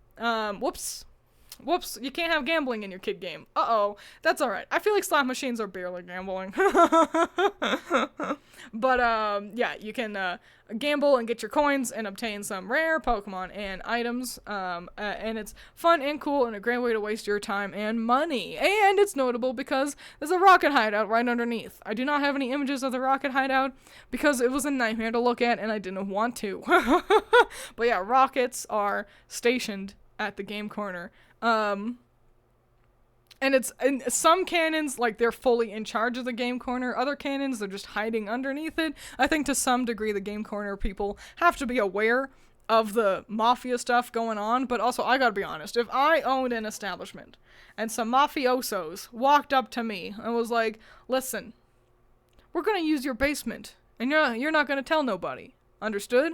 I'll be like, well, please don't rope me into this. But what am I gonna do? Say no so you can kill me and then have Vinny handle the shop? No. So, you know, I think they must be aware to some degree. It'll be available on YouTube soon, but they also did a theatrical. Yeah. Pokemon Disneyland, but the boring part of Disneyland, that's just the shopping center. Surf House is the move tutor. Oh! That's pretty useless. I mean, all things considered. Allison also points out how, that building right there, that one right there, that's where you can get an Eevee. No one directs you to that. which is weird. Like, no one is like, there's an Eevee in that building. I mean, maybe. You know, I didn't talk to every NPC. But, very much out of the way. But if you know, it's pretty easy. You don't even have to fight anybody. You just walk up some stairs and talk to it. You don't even have to talk to the guy. Just take his Pokemon. Leave. Which is handy because you can buy all of the stones right up there. So... Eevee. Why isn't here? I don't know. It just... Too much is all happening in Celadon, I guess. And then, of course, we've got our gym. Erica's gym. The grass gym. Probably one of the most, like, hearty grass gyms. I feel like a lot of grass gym leaders are really early game, and because of that, also really easy. I'm thinking of, like... You know, Chili Silent Crest, of course. I'm thinking of Brassius, you know, even Gardania. They're not pushovers, but they're pretty easy. Erica's gym is fucking tough. It helps that she's got a collection of gals who are hoisting behind them poisonous Vileplumes and psychic executors. I think maybe we've just been treating the grass type poorly. I think we just need to have more... Give me a grass fire Pokemon. They did. It's Skullvillain. I love Skullvillain. Skullvillain does feel like it should have another evolution, though. It feels like a middle evolution. But whatever.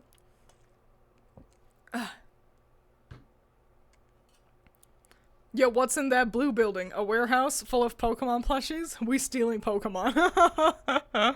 Isn't it the only Eevee in the region? Yep, only Eevee you can find. If you want all the evolutions, you're gonna have to trade with a friend. And there's no breeding, so good luck. The idea of a final gym being grass, bug, or some other weak type is very interesting to me. I agree. But also, I think Aaron, the bug type Elite Four member of Sinnoh, proves that if you don't do it right, then you just have a pushover in the Elite Four. I'm sorry, Aaron, your Vespiquen is just not that strong.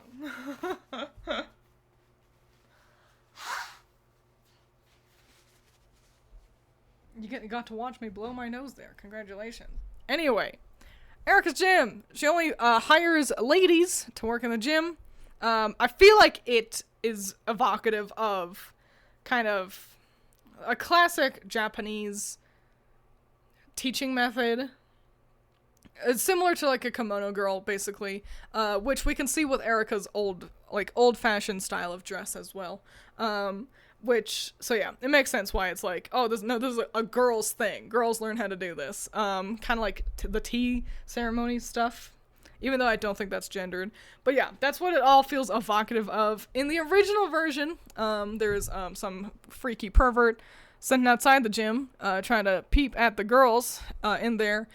In remakes, we've changed it to Clyde, the gym guide, not allowed to hang out because he's not a girl, so he just hangs out outside the building, being like, hey, actually, now that I think about it, I think that's not true. I think I graciously changed it to Clyde the gym guide, in my head, but actually Clyde is wasting his money away in the casino. So, I guess the freaky pervert is just always there. I should also mention really quick, while we're talking about Celadon, there is a university here. One of these buildings, I guess, is a university. We don't know where this magical university actually is, but it is the university that Bill received his degree in. He is a graduate of Celadon University. Fascinating.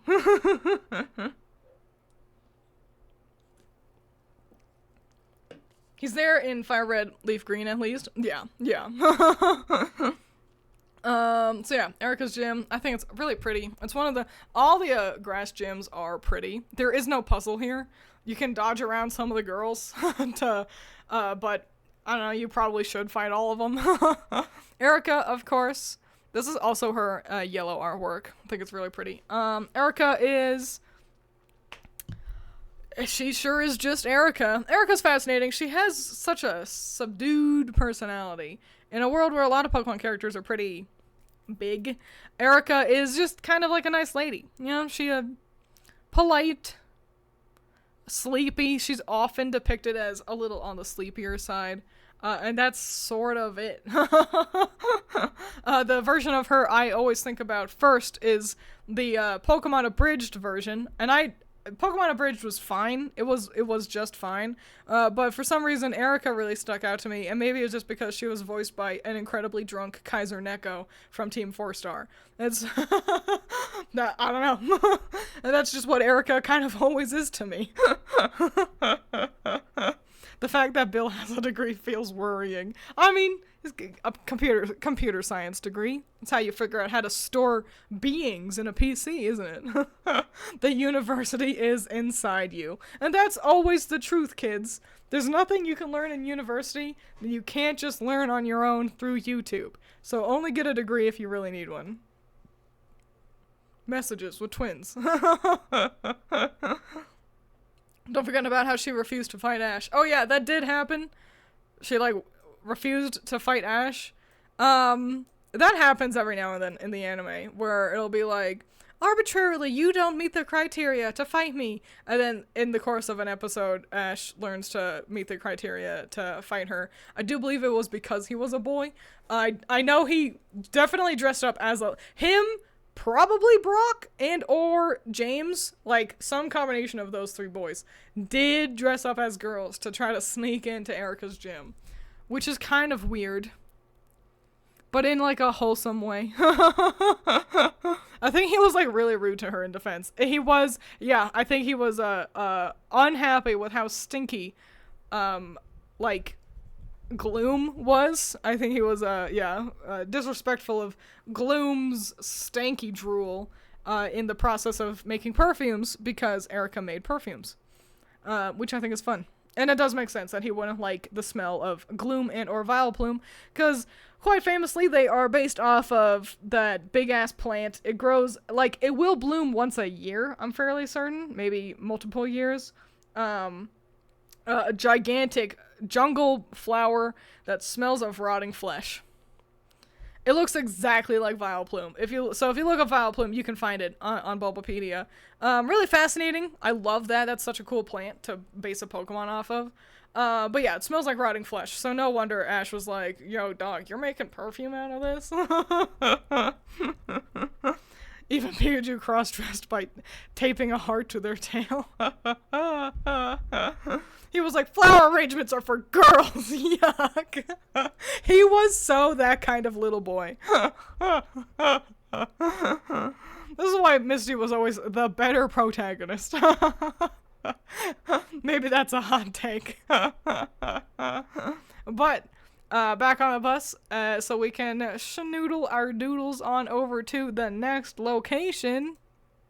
Saffron City. I hate this place. The gigantic Silphco in the center is just fucking in the way. If you want to get anywhere, you have to go around the perimeter. There's nothing else. That's the thing. There's the Pokemon Center. You can hang out that building right over there, that one. It's that where you can obtain Psychic. And that's sort of it. Like, there are other buildings, but there's just nothing going on. There's nothing here. Also, why? It's like pewter all over again. Oh boy, I've flown here. Now I need to go buy something. Oh, I need to run all the way around to get to the other side of Silphco so I can get to the fucking mart. And I just hate this town layout. It's stupid and dumb. Fun fact, if you kind of glitch your way into Saffron by passing the guards wanting water around the perimeter, it actually loads up a special version of Saffron without the exits. Like, you can't leave, just because of, like, how the game was programmed. Really interesting. So if you cheat your way into Saffron, you're stuck here. In a way. The fact Ash didn't fight for half his badges is wild. Usually he was fighting Team Rocket, you know, and so it's like, you did a great job of proving how brave you are, so here's this badge. I think that's acceptable. I can get behind that, at least. That's scary. It is scary. I feel like Saffron tends to show up in creepypastas, too. Sorry, Vincent was licking himself so loudly. Saffron is, of course, notable as well, not only because of Silphco, which is just a big dumb tech building, full of scientists that are double-crossing, by the way. There's rocket members and scientists who are all like, who will also fight you. And it's like, what are you doing? I'm saving you. But there's 2 gyms up here, kind of. There is actually Sabrina's gym, and then a smaller next to it is the dojo, fighting gym. It's basically established that they are trying to become a real gym, which is an interesting concept, that you have to, like, apply and get, like, certified as a gym. And the idea that you could theoretically have more than 8 gyms to choose from, like, imagine that. Imagine we get a region where there's, like, 12 gyms. You don't have to fight all of them. Hello, welcome. Ooh, you got a long name. Howdy. I'm gonna call you Josh. You kind of look like Juhs at the front there. Josh Bob. But yeah, imagine that. You get to a region where you just don't, you get to choose, oh, I don't want to fight the rock gym, so I'm just not going to get that badge. I think that'd be fascinating. I think that'd be cute. But yeah, they are struggling to become certified as a real gym, basically because of Sabrina. Like, they don't have a lot of funding, and she does. It'd be like proving you are computer tech by helping your mom turn on her PC. So yeah, the fighting dojo, that's really cute. It's fascinating. That's the only place you can get Hitmonlee and Hitmonchan. I don't think you can catch them anywhere. Maybe in one of the dumb caves. But yeah, just there's a lot of Pokemon like that where you have to be gifted them. Sabrina's gym is another one with just so many trainers. Like, holy moly. Ignore Clyde, the gym guide, in the front, but there's just a lot of trainers around here. I do think she's got the most. The one that definitely volleys for that, I mean, you know, Blaine does as well. Blaine and Giovanni are the ones who could take that from her. But yeah, Sabrina's just got so many gym trainers, and what's really fascinating is all of these mediums, you know, the women wearing kimonos, so she's got 3 of those, don't even use psychic type Pokemon. The mediums are ghost type trainers. So they use like Ghastly and shit. Weird. Why? So yeah, Sabrina is also really interesting. Let's bring Sabrina up. For all types and what gyms you don't fight, you have to fight in the Elite Four. Exactly. Kind of like, Josh, you're new here, so I'll mention this. In Sword and Shield, I think it's dumb so I've got Sword version, which means in my Pokemon journey, I fought Bee and Gordy. I did not fight Melanie and Alistair. They are not in my version of the game. And then for the Elite Four, I feel like I should then have to fight Melanie and Alistair, implying that they're still here in this world, but that I, like, oh cool, they're also here, so now I get to fight them too. Neat, fun. But instead, I just have to fight Bee again and Raihan again, even though I just fought Raihan. And I don't know, I just think it could have been great, like, changing up the gym leader allocation across the 2 games, but I as a Sword player, should get the chance to still fight Alistair and Melanie. And instead, I just never get to see them. And so if it worked kind of like that, I think it'd be nifty. But anyway, Sabrina's fascinating. This is her art from Heart Gold, Soul Silver. What weird bracelets. What do you think's up with those? Do you think they're just for fashion? Or do you think they, like, temper her psychic ability? Sabrina's she's quite famous for being literally psychic, having psychic telepathy and other kind of psychic powers. She also becomes an actor. That's cool. But not only is she famous for literally being psychic, she's also famous for barely having a handle on her psychic abilities. It's implied that she kind of needs to temper her psychic stuff that she's always focusing. So I wouldn't be surprised if these are like suppressors in a way. Pretty nifty. Cool. What weird shoes. Take a gander at what are those? Sabrina's also really fascinating because in the manga, she was a bad guy. She was working for Team Rocket. I think Lieutenant Surge might have been as well, but Sabrina's the far more interesting one. Certainly the one that people will remember more often. Yeah, she was working for Team Rocket and was having a great time doing it. None of that villainy is ever featured in the games or the anime. Well, okay, in the anime she was villain-ish, but it was complicated and not connected to Team Rocket. So yeah, and I can see why. Like, look at her. She's so badass. She could easily read like a villain, if you ask me. And with how much she is a tough fight, like, yeah, listen, I think plenty of Nuzlockers would call her a bad guy. You know, that's what I'm saying. So yeah, I think Sabrina's really fascinating. But it's another one that it feels like we just don't have too much on her. She's similar to Erica, kind of reserved. She doesn't engage very often, like vocally with people, and I think it'd be nifty to get to explore more of Sabrina as she really is, versus in the anime where she was kind of different. I think it's like a way to channel her psychic powers, but maybe she just likes chonky bracelets, and that's the thing. Like, they look great too, so maybe she does just like fashion.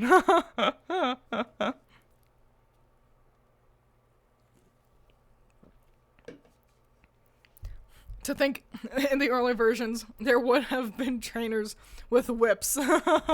Even Sabrina, I think some of the artwork shows her with whips, like a whip, which is just weird. The whip thing was weird, like, and they dropped that, and I talked about that when I was, playing a red version with you guys, so we can get back on the bus. Yeah, just they kind of got rid of those tamers and the other designs that just had whips, cause I don't know, it just doesn't feel very, humane. No matter what the intention was, it was just always kind of a weird choice. Only a handful more stops today. We're entering my least favorite town, number 2. I already mentioned that I don't like looking at Celadon. Celadon is abrasive, at least in the original versions. But my least favorite layout, my least favorite gym leader, you can probably figure out who it might be. We're in Fuchsia. Okay, Fuchsia. Okay, so Fuchsia is like 3 steps long. You could just run from one end to the other end, and then you leave Fuchsia. If you head south, and south is to a beach, and then north is the Safari Zone. It's just a weird layout. The, like, little cages, I think it's cute that you can, like, see Pokemon bumming around. Like, it's like a kind of like a little zoo kind of a deal. That is cute. But the layout of the town is just weird. It's just weird. It's laid out weird. Koga, Poison Gym, V2, exactly. This VTuber clearly thinks Pokemon are badass. Listen, they are, Heart Warrior. You tell me that something like Incineroar isn't badass, then we can't be friends. But yes, the Safari Zone, I hate the Safari Zone. I've never liked the mechanic of how, like, it's not a real battle. You just have to, like, throw a ball and, like, hope. And you can throw a rock, but it actually really doesn't help you, so what's the point? The Safari Zone is not a fun minigame, if you ask me. And it stresses me out that the evolution theme plays throughout its entirety. It stresses me out. I don't like it. If you do like the Safari Zone, more power to you. You actually get the chance to catch Chanseys and Tauruses versus me, and I run in there, and I grab some teeth, and then I leave. You can't fix this town. We have to destroy it. It's what a shame, because I think Fuchsia, like, the color palette for Fuchsia in the original games was really nice. I think Fuchsia looks good in that regard. But the layout is just, it's so goofy. Trying to navigate to get, like, from the Safari Zone down to where the guy is, where you give him his teeth, it's just clunky. It's just a little too clunky, a little too flunky, a little too not quite right. Doesn't the Safari Zone count steps for how long you can stay in there? Yes. So if you hurry, the song doesn't play for as long. But if you stand still, then it just keeps going. And it's I'm going to describe it as a bit of a lose-lose, personally. And they had different kind of versions of the Safari Zone moving forward. They weren't all like this, but they were all quite similar to this, and I feel like none of them were really working. I would love a version of the Safari Zone that, like, just changed something a little bit. I think the idea is there, but the execution has just never quite been quite right. Fuchsia in Let's Go looks gorgeous, but the layout feels like Koga made it himself. Yeah. This psychopath. Which, let's take a gander at his gym. Well, what's the puzzle here? Oh man, you can just go right up to him. What? No, there are invisible walls. A cute little allusion to being a ninja. That's cute enough. Him being a ninja is the most interesting part about him, I will say.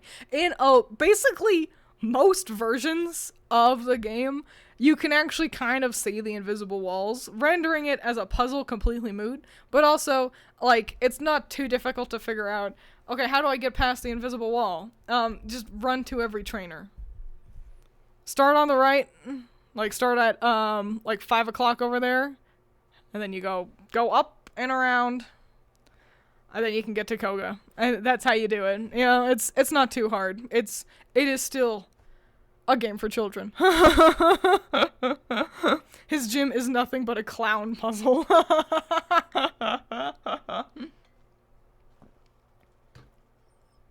So yeah, Koga's a little bitch. Let's take a gander at him. The second Let's Go artwork I've chosen, because he does look great. Listen, I'll admit it. And Koga's very consistent.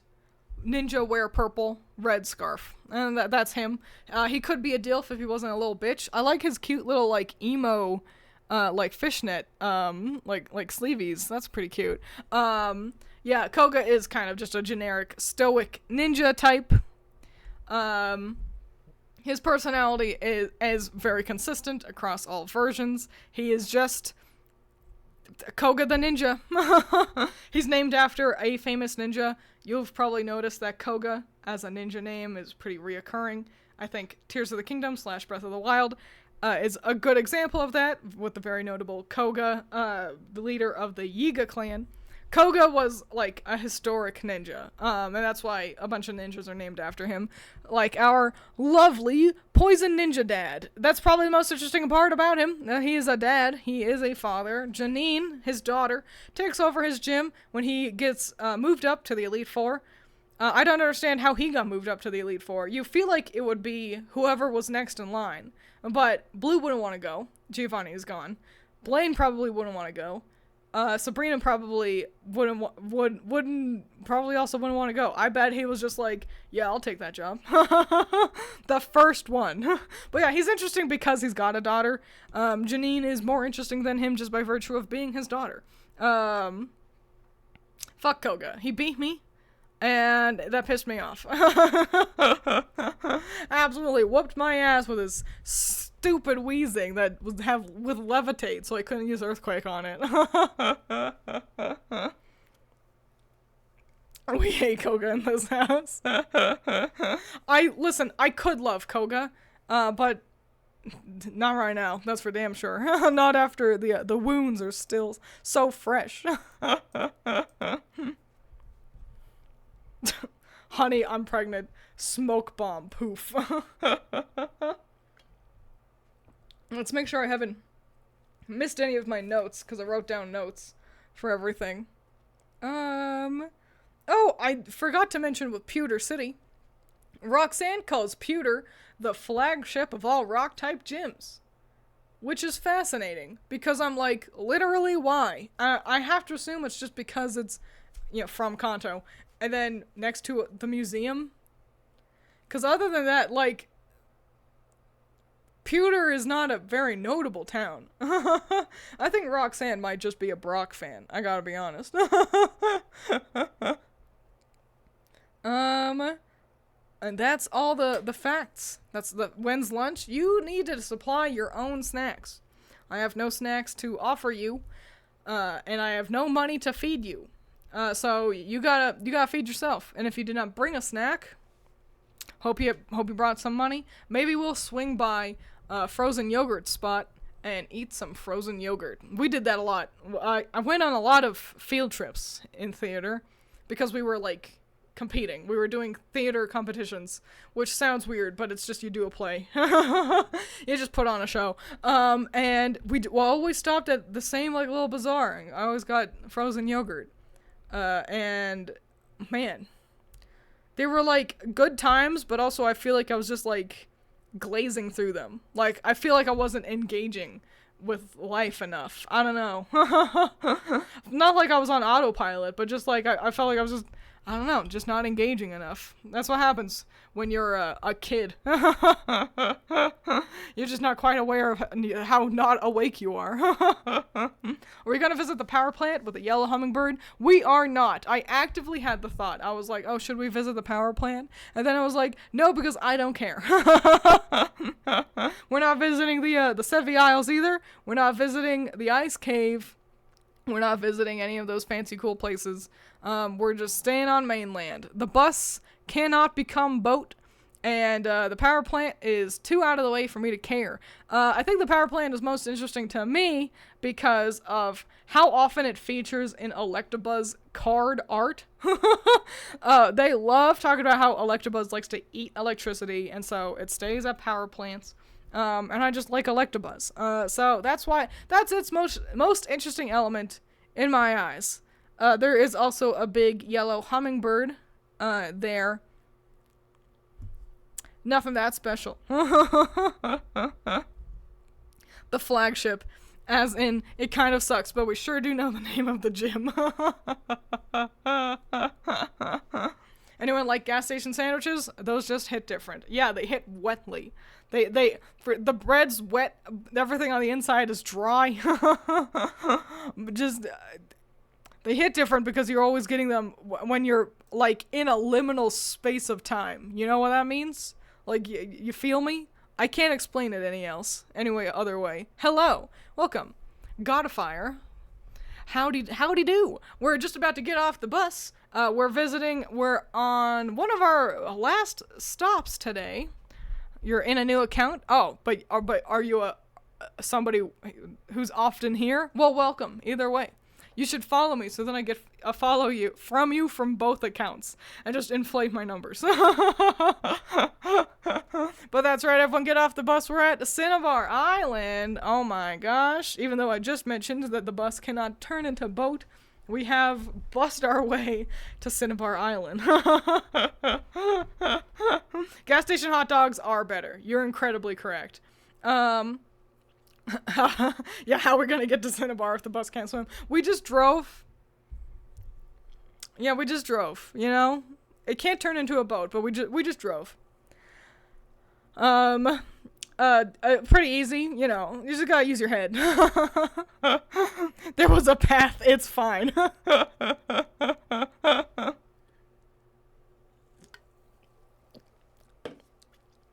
My monster fought back on that sip. Magic school bus ass. Cinnabar. Cinnabar is really interesting. It's kind of up there with Vermilion, if you ask me. There's so much going on. First up is this like little museum thing. It's where you can revive fossils. Weirdly late in the game for you to be able to do that. Like, this is the 7th gym. And now I can revive fossils? For Pokemon that are kind of mid, Aerodactyl's probably the best one, but like the fossils just aren't very strong. So I don't know, it's just weird to keep it locked away this late, especially since you get the fossils in fucking Mount Moon. That's so long ago. It's just weird. It's weird to hold it. And yeah, I guess the second you get Surf, you could always come down here, but it's just, Kanto is just formatted like a psychopath made it. We taped a few dozen Pidgey to the bus. I thought we did that at the Museum and Pewter. No. The Museum and Pewter, you can get the old Amber, but that's it. This is where you can revive the Pokemon.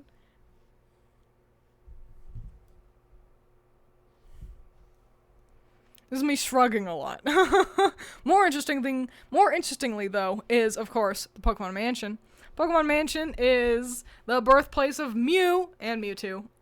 Everyone knows this. Blaine worked in there. Why is it a mansion? Why isn't it a lab? Like, there's a lab under the mansion, but it's fascinating that it's a mansion. Whose mansion is that?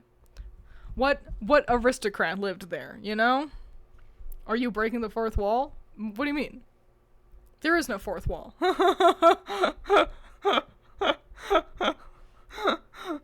There's no walls. It's just me and the screen.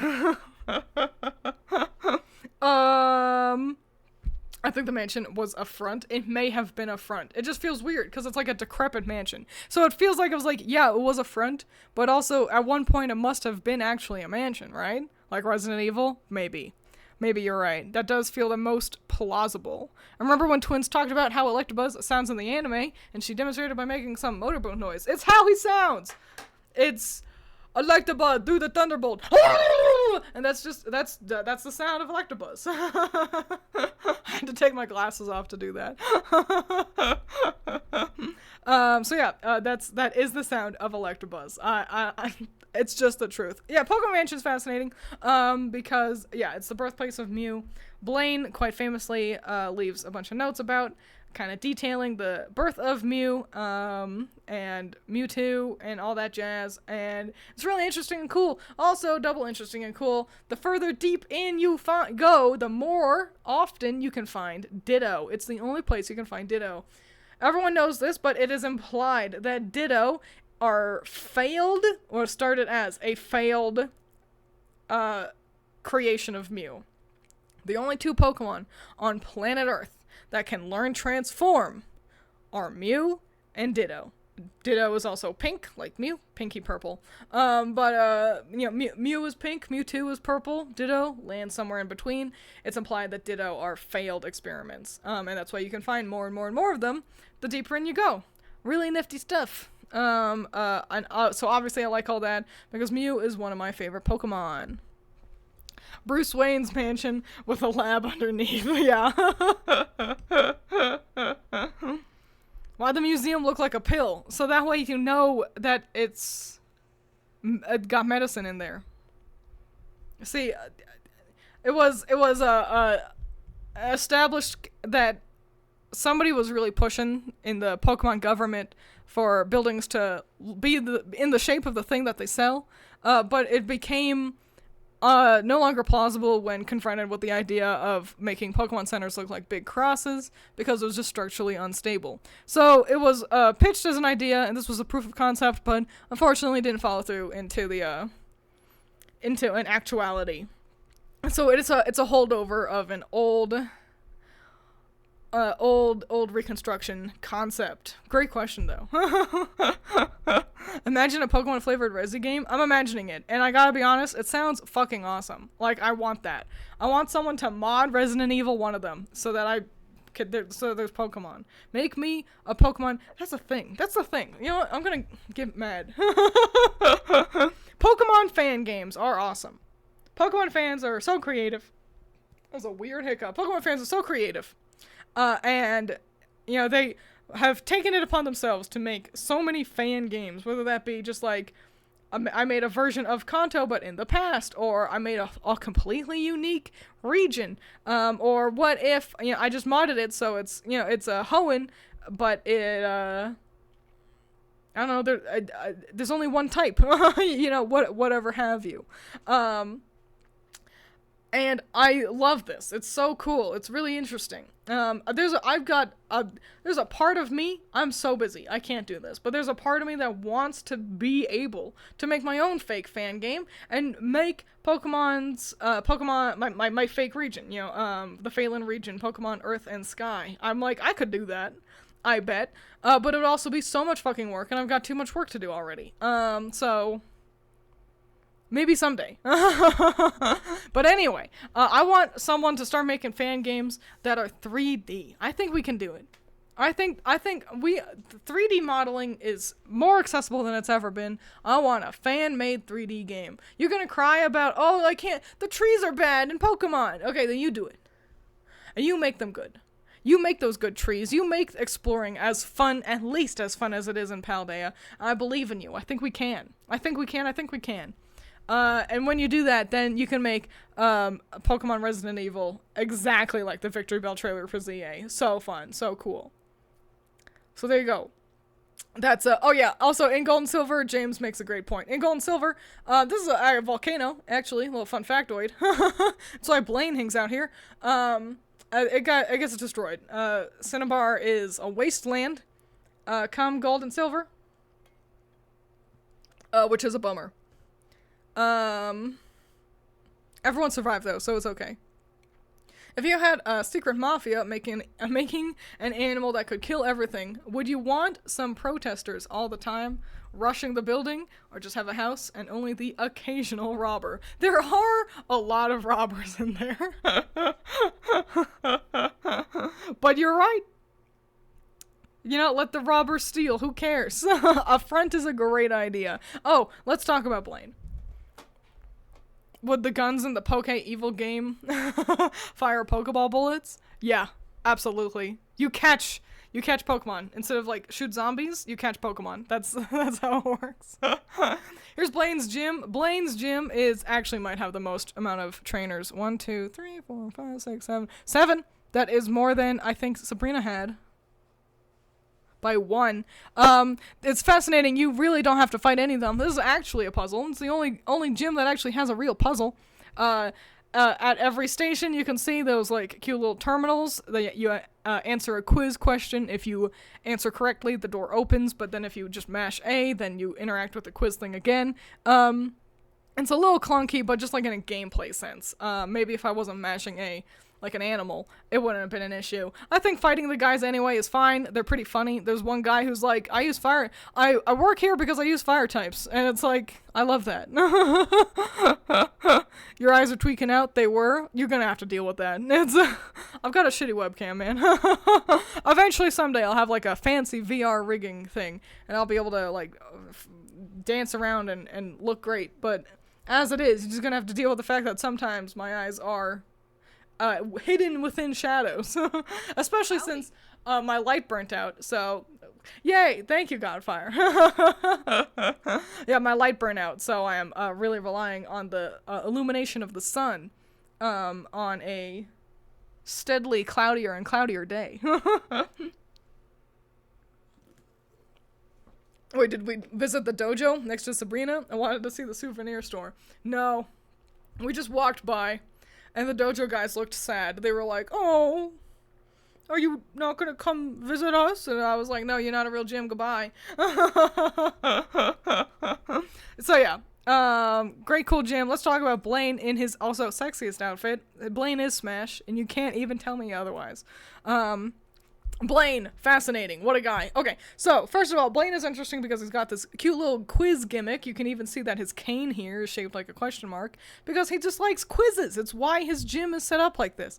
A little quiz show boy at heart. He would get along with Grunty like 2 peas in a pod. Oh my gosh, they would be BFFs. You can't even tell me otherwise. He is actually BFFs with Mr. Fuji. We already talked about that earlier. Blaine is also interesting because he's evil. Let me explain. So obviously, even in canon, in Pokemon game canon, Blaine is basically the one to have made Mewtwo. He was the lead researcher, the one at the forefront of that development. Specifically in the manga, which is really interesting, Mewtwo is made with part of his DNA. Mewtwo is genetically related to Blaine. Blaine is incredibly important in the manga canon. It's fascinating. So yeah, Blaine has also been like into like space wormholes. I think he's gone to the Ultra Beast dimension. Blaine's done everything. Blaine is the real protagonist, just doing shit in the background while we follow like little kids. So yeah, Blaine's awesome. In the anime also, they do have a psychic connection. Yeah, in the manga. He and Mewtwo are psychically connected. Why would I buy merch of people that blocked twins from glory? Exactly. In the anime, he's also fascinating because his design is completely different. He looks like this. Our classic good Blaine design, for a little bit, but that's him but also only kind of. It's this, but with like a wig, like long hair, looking very Weird Al Yankovic in a way, but that's a disguise. In the anime, he has no glasses, no mustache, and he's got kind of like a shitty little balding haircut. And everyone's like, why the hell? Why? But Allison and I were talking about this the other day, and we found out that an early concept design of Blaine actually looked like that. Blaine was initially going to be another veteran, like Lieutenant Surge, and he was going to have a design like how he does in the anime, with the balding haircut and the no mustache and no sunglasses. At some point in the design process, I guess somebody decided that he didn't look unique enough, good enough, and made him like a scientist with the mustache and sunglasses instead. A way more interesting design. Absolutely ganking off of Eggman. Actually, I feel like Pokemon came before Sonic, but I say that that's 50% confidence. Either way, steal from Eggman all you want. This is a great design.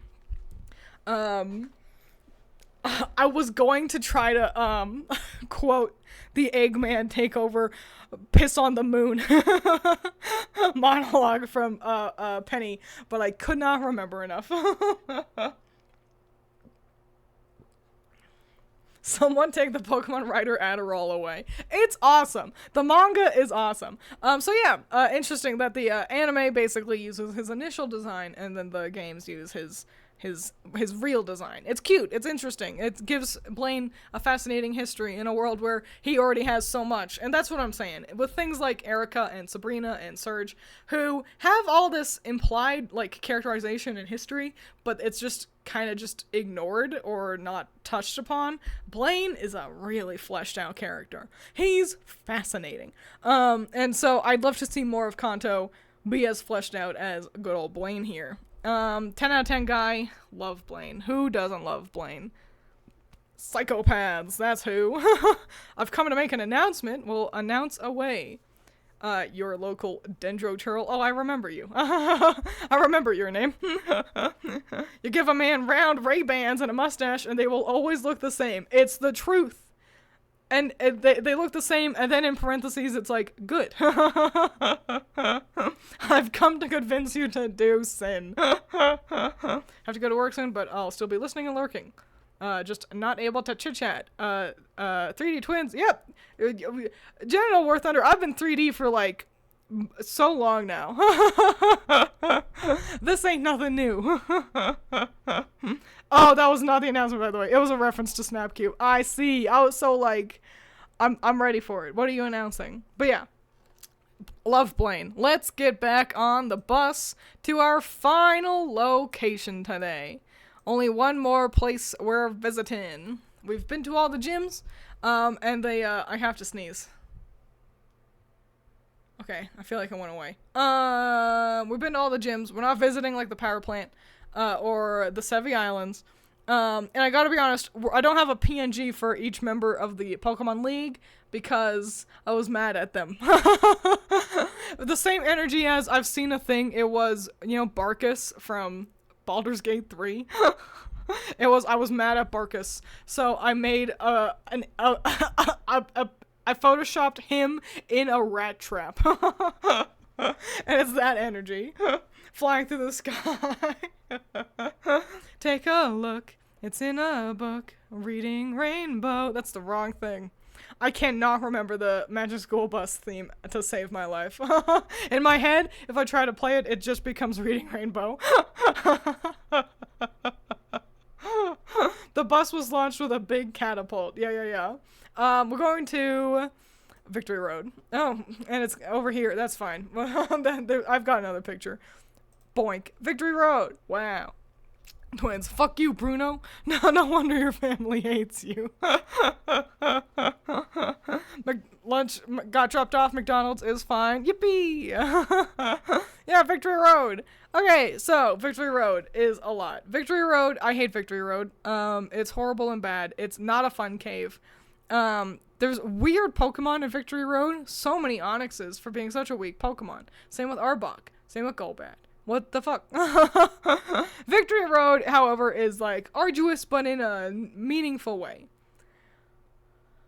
The Indigo Plateau can suck a dick. A dookie and a dick. It can suck both of them. Fuck the Indigo Plateau. First of all, I needed to include a picture of this stupid little maze here. What's the point of this? It makes it feel so ungrand.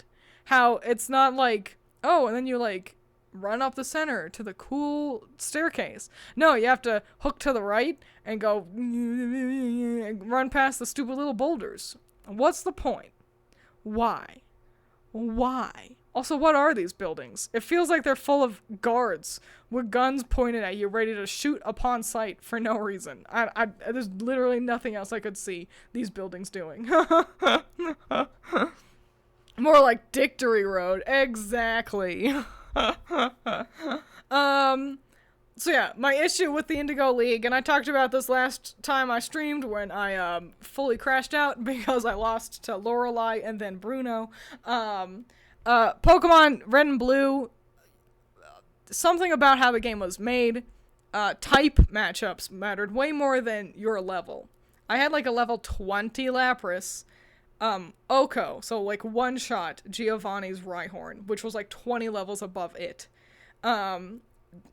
Levels just didn't matter as much. Something about the stat distribution was just kind of weird. In the remakes for Fire Red and Leaf Green, they did not take that into account, that they now have games with functioning stats, so the levels actually do matter, but they didn't change the level of anything. So you beat the final gym, and your Pokemon are pushing 40. The Elite Four, the champion, they got Pokemon up in level 70s to 80. And there's nothing to do except grind. And that's frustrating to me. So it's a huge bummer because I do quite actually like the Kanto Indigo League. I don't have pictures of them because, again, I was mad. Photoshopped them into glue traps. But I gotta sneeze. It's fighting back. The sneeze is gonna take me out. Ugh. And I gotta adjust my glasses. It's fine. Okay. Yeah, the Indigo League is fun. Lorelei is fascinating. Being an icy woman, Lorelei is another one with not a whole lot of personality, I'm gonna admit, but it feels like she has personality. She's definitely fleshed out more in the anime. She comes from one of the Sevi Islands, which is fascinating. And that's canon. That's canon in the games, too. And yeah, just her being like a cold businesswoman, it feels very Paldea of her. You know, she's dressed for a job. Everyone else is dressed for a gimmick, and Lorelei just kind of stands out in that regard. You made pushing level 40 sound like a bad thing. Well, it just means you're 40 levels away from where you should be. Why do you laugh inward? Just how it is. Just built different, I guess. It is what gives me the hiccups, though. Eddie Murphy laughs the same way. So does Jimmy Carr. If you know who either of those are, you probably know Eddie Murphy. Anyway, Bruno is less interesting. He's probably the least interesting of the Elite Four, and that includes Koga. When Koga gets the job in Gold and Silver. Bruno he's just not that interesting. He's older Brock in terms of like design. He is kind of just generic karate man, fight guy. Even in the anime, he wasn't all that interesting either. So it's like, I like Bruno because Smash, but Bruno is not an interesting character. He also barely uses, I don't know, I guess he's using as many fighting types as the game fucking had. I don't know why. The game was like, what if we only had 3 fighting type Pokemon in the whole game? And then we made one of the last people use fighting types, which means he has to fill out his team with, like, Graveler and Onix. If you aren't level 100 by the second gym, then what the fuck are you doing? Here's the real thing. If you aren't level 100, if you aren't at the same level as the first Elite Four member by the time you get to the first Elite Four member, then what the fuck are we doing? I was wondering who the fuck Twiins was. That's me. That's my name.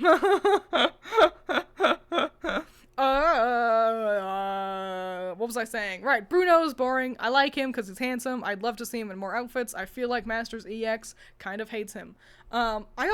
Is Chuck in Masters EX yet? I know he wasn't when I ranked the gym leaders, but that was like 3 years ago. So, here's hoping, because Chuck is hilarious. Anyway, Agatha is great. Agatha's a 10 out of 10 interesting character, mostly because of her cool history with Oak. I already talked about it when we discussed Oak earlier, how he beat her with a Kangaskhan. And but she implies like a history with him in her dialogue. Oak used to be young and handsome. Now that old fuddy-duddy stays inside. She's got just a little spitfire, isn't she? Really fascinating. Got a lot of cool like design choices with Agatha. Also, she is related to Bertha, the ground type Elite Four member in Sinnoh. It's implied that they're maybe sisters. They're certainly related, and they have a common ancestor with one of the Coin sisters from Legends Arceus. So they're like a bad guy group. And there's one gal who, her main Pokemon are Gengar and Hippowdon. It's just, so it's like, oh yeah, that's Agatha and Bertha's ancestor. Really nifty, really interesting. So Agatha's a lot of fun. She's really great. I wish we could hang out with Agatha more often. Lance is also hilarious because of the fleshing out he gets in Johto. He's not a detective, but he certainly tries. He sets it upon himself to do some detective work, which mostly means hyper beaming people in the face. Listen, if it gets results, and he's only hyper beaming bad guys, then, you know, all right. He's also a stinky cheater. Lance is a renowned stinky cheater. His half of his Pokemon no moves that they shouldn't. He's got a Dragonite that is evolved at a lower level than Dragonite evolves at. Lance is a stinky cheater, but he's also such a little dumb bitch that I feel like genuinely, like, if we're gonna look at it in terms of like a canon reason for him cheating, I have to say that he just probably was duped somehow. Maybe that's why he's got such a vendetta against Team Rocket. He's like, I've learned that I've been using illegal Pokemon. I obtained these through the game corner. And just got duped into some illegal Pokemon via Team Rocket. Cause what a dumb little guy. Love Lance. He's hilarious. He really also set the bar for like what a dragon type trainer looks like with the cape. And the hair, he's so iconic, he's very interesting, even though he's a dragon tamer, but let's be honest, the real truth of it is, he's a flying trainer. His Pokemon are mostly flying types, across the board, so Lance bought that Magikarp, yeah. And then, of course, our champion, is Blue, but who cares? What a loser, what a little bitch boy. Who was the champion before? That's not established. The implication is that, like, Blue beat the Elite Four, and then we have to fight Blue, like, no, but I beat them. And it's like, well, no, I beat them. And it's like, we have to fight each other to see who actually gets to be the champion. It feels like it wasn't established as a title, sorry, I'm applying chapstick. Like, it wasn't like a title held by somebody until Johto. As like a final person to beat, in order to become the new champion. Which is interesting. Again, Kanto doesn't make any sense. Kanto is weird. Kanto is weird and it doesn't make any fucking sense. So let's get back on our bus and head back to Palatown, where everything started today. Have to go to a meeting? Yuck. Yucko. We'll have fun. Make smart choices. Suggest something goofy just to see if your boss says yes.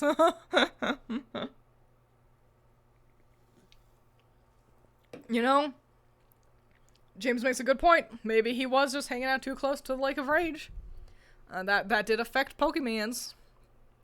And they were still getting the paperwork to move Lance up, and then some pallet kids roll into town and mess everything up. Yeah, maybe, huh? It's just clunky paperwork that's actually behind all the Kanto weirdness. It's like, why is it like that? It's just, the paperwork was not going through. We hit a road bump on the, like, the map of our company kind of spendages. It's just, yeah, you know.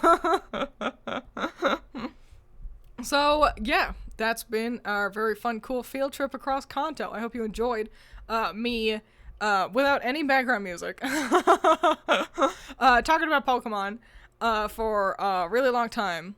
because I enjoyed.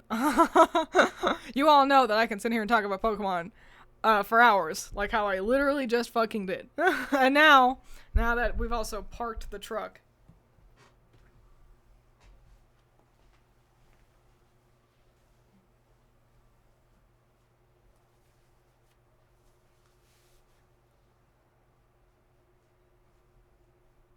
It's me! What? They're Converse. Red Converse, but they've also got heels. They're red Converse, but they've also got heels because I'm a fashion queen. This is the outfit. Hilarious, Excalibur never showed up today. He requested this outfit and everything. Spin? We'll see if that works.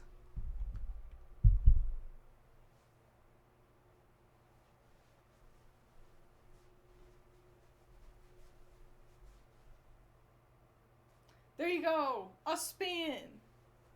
She can fly! Absolute cinema pose. Listen, it's just absolute cinema. Pokemon, absolute cinema.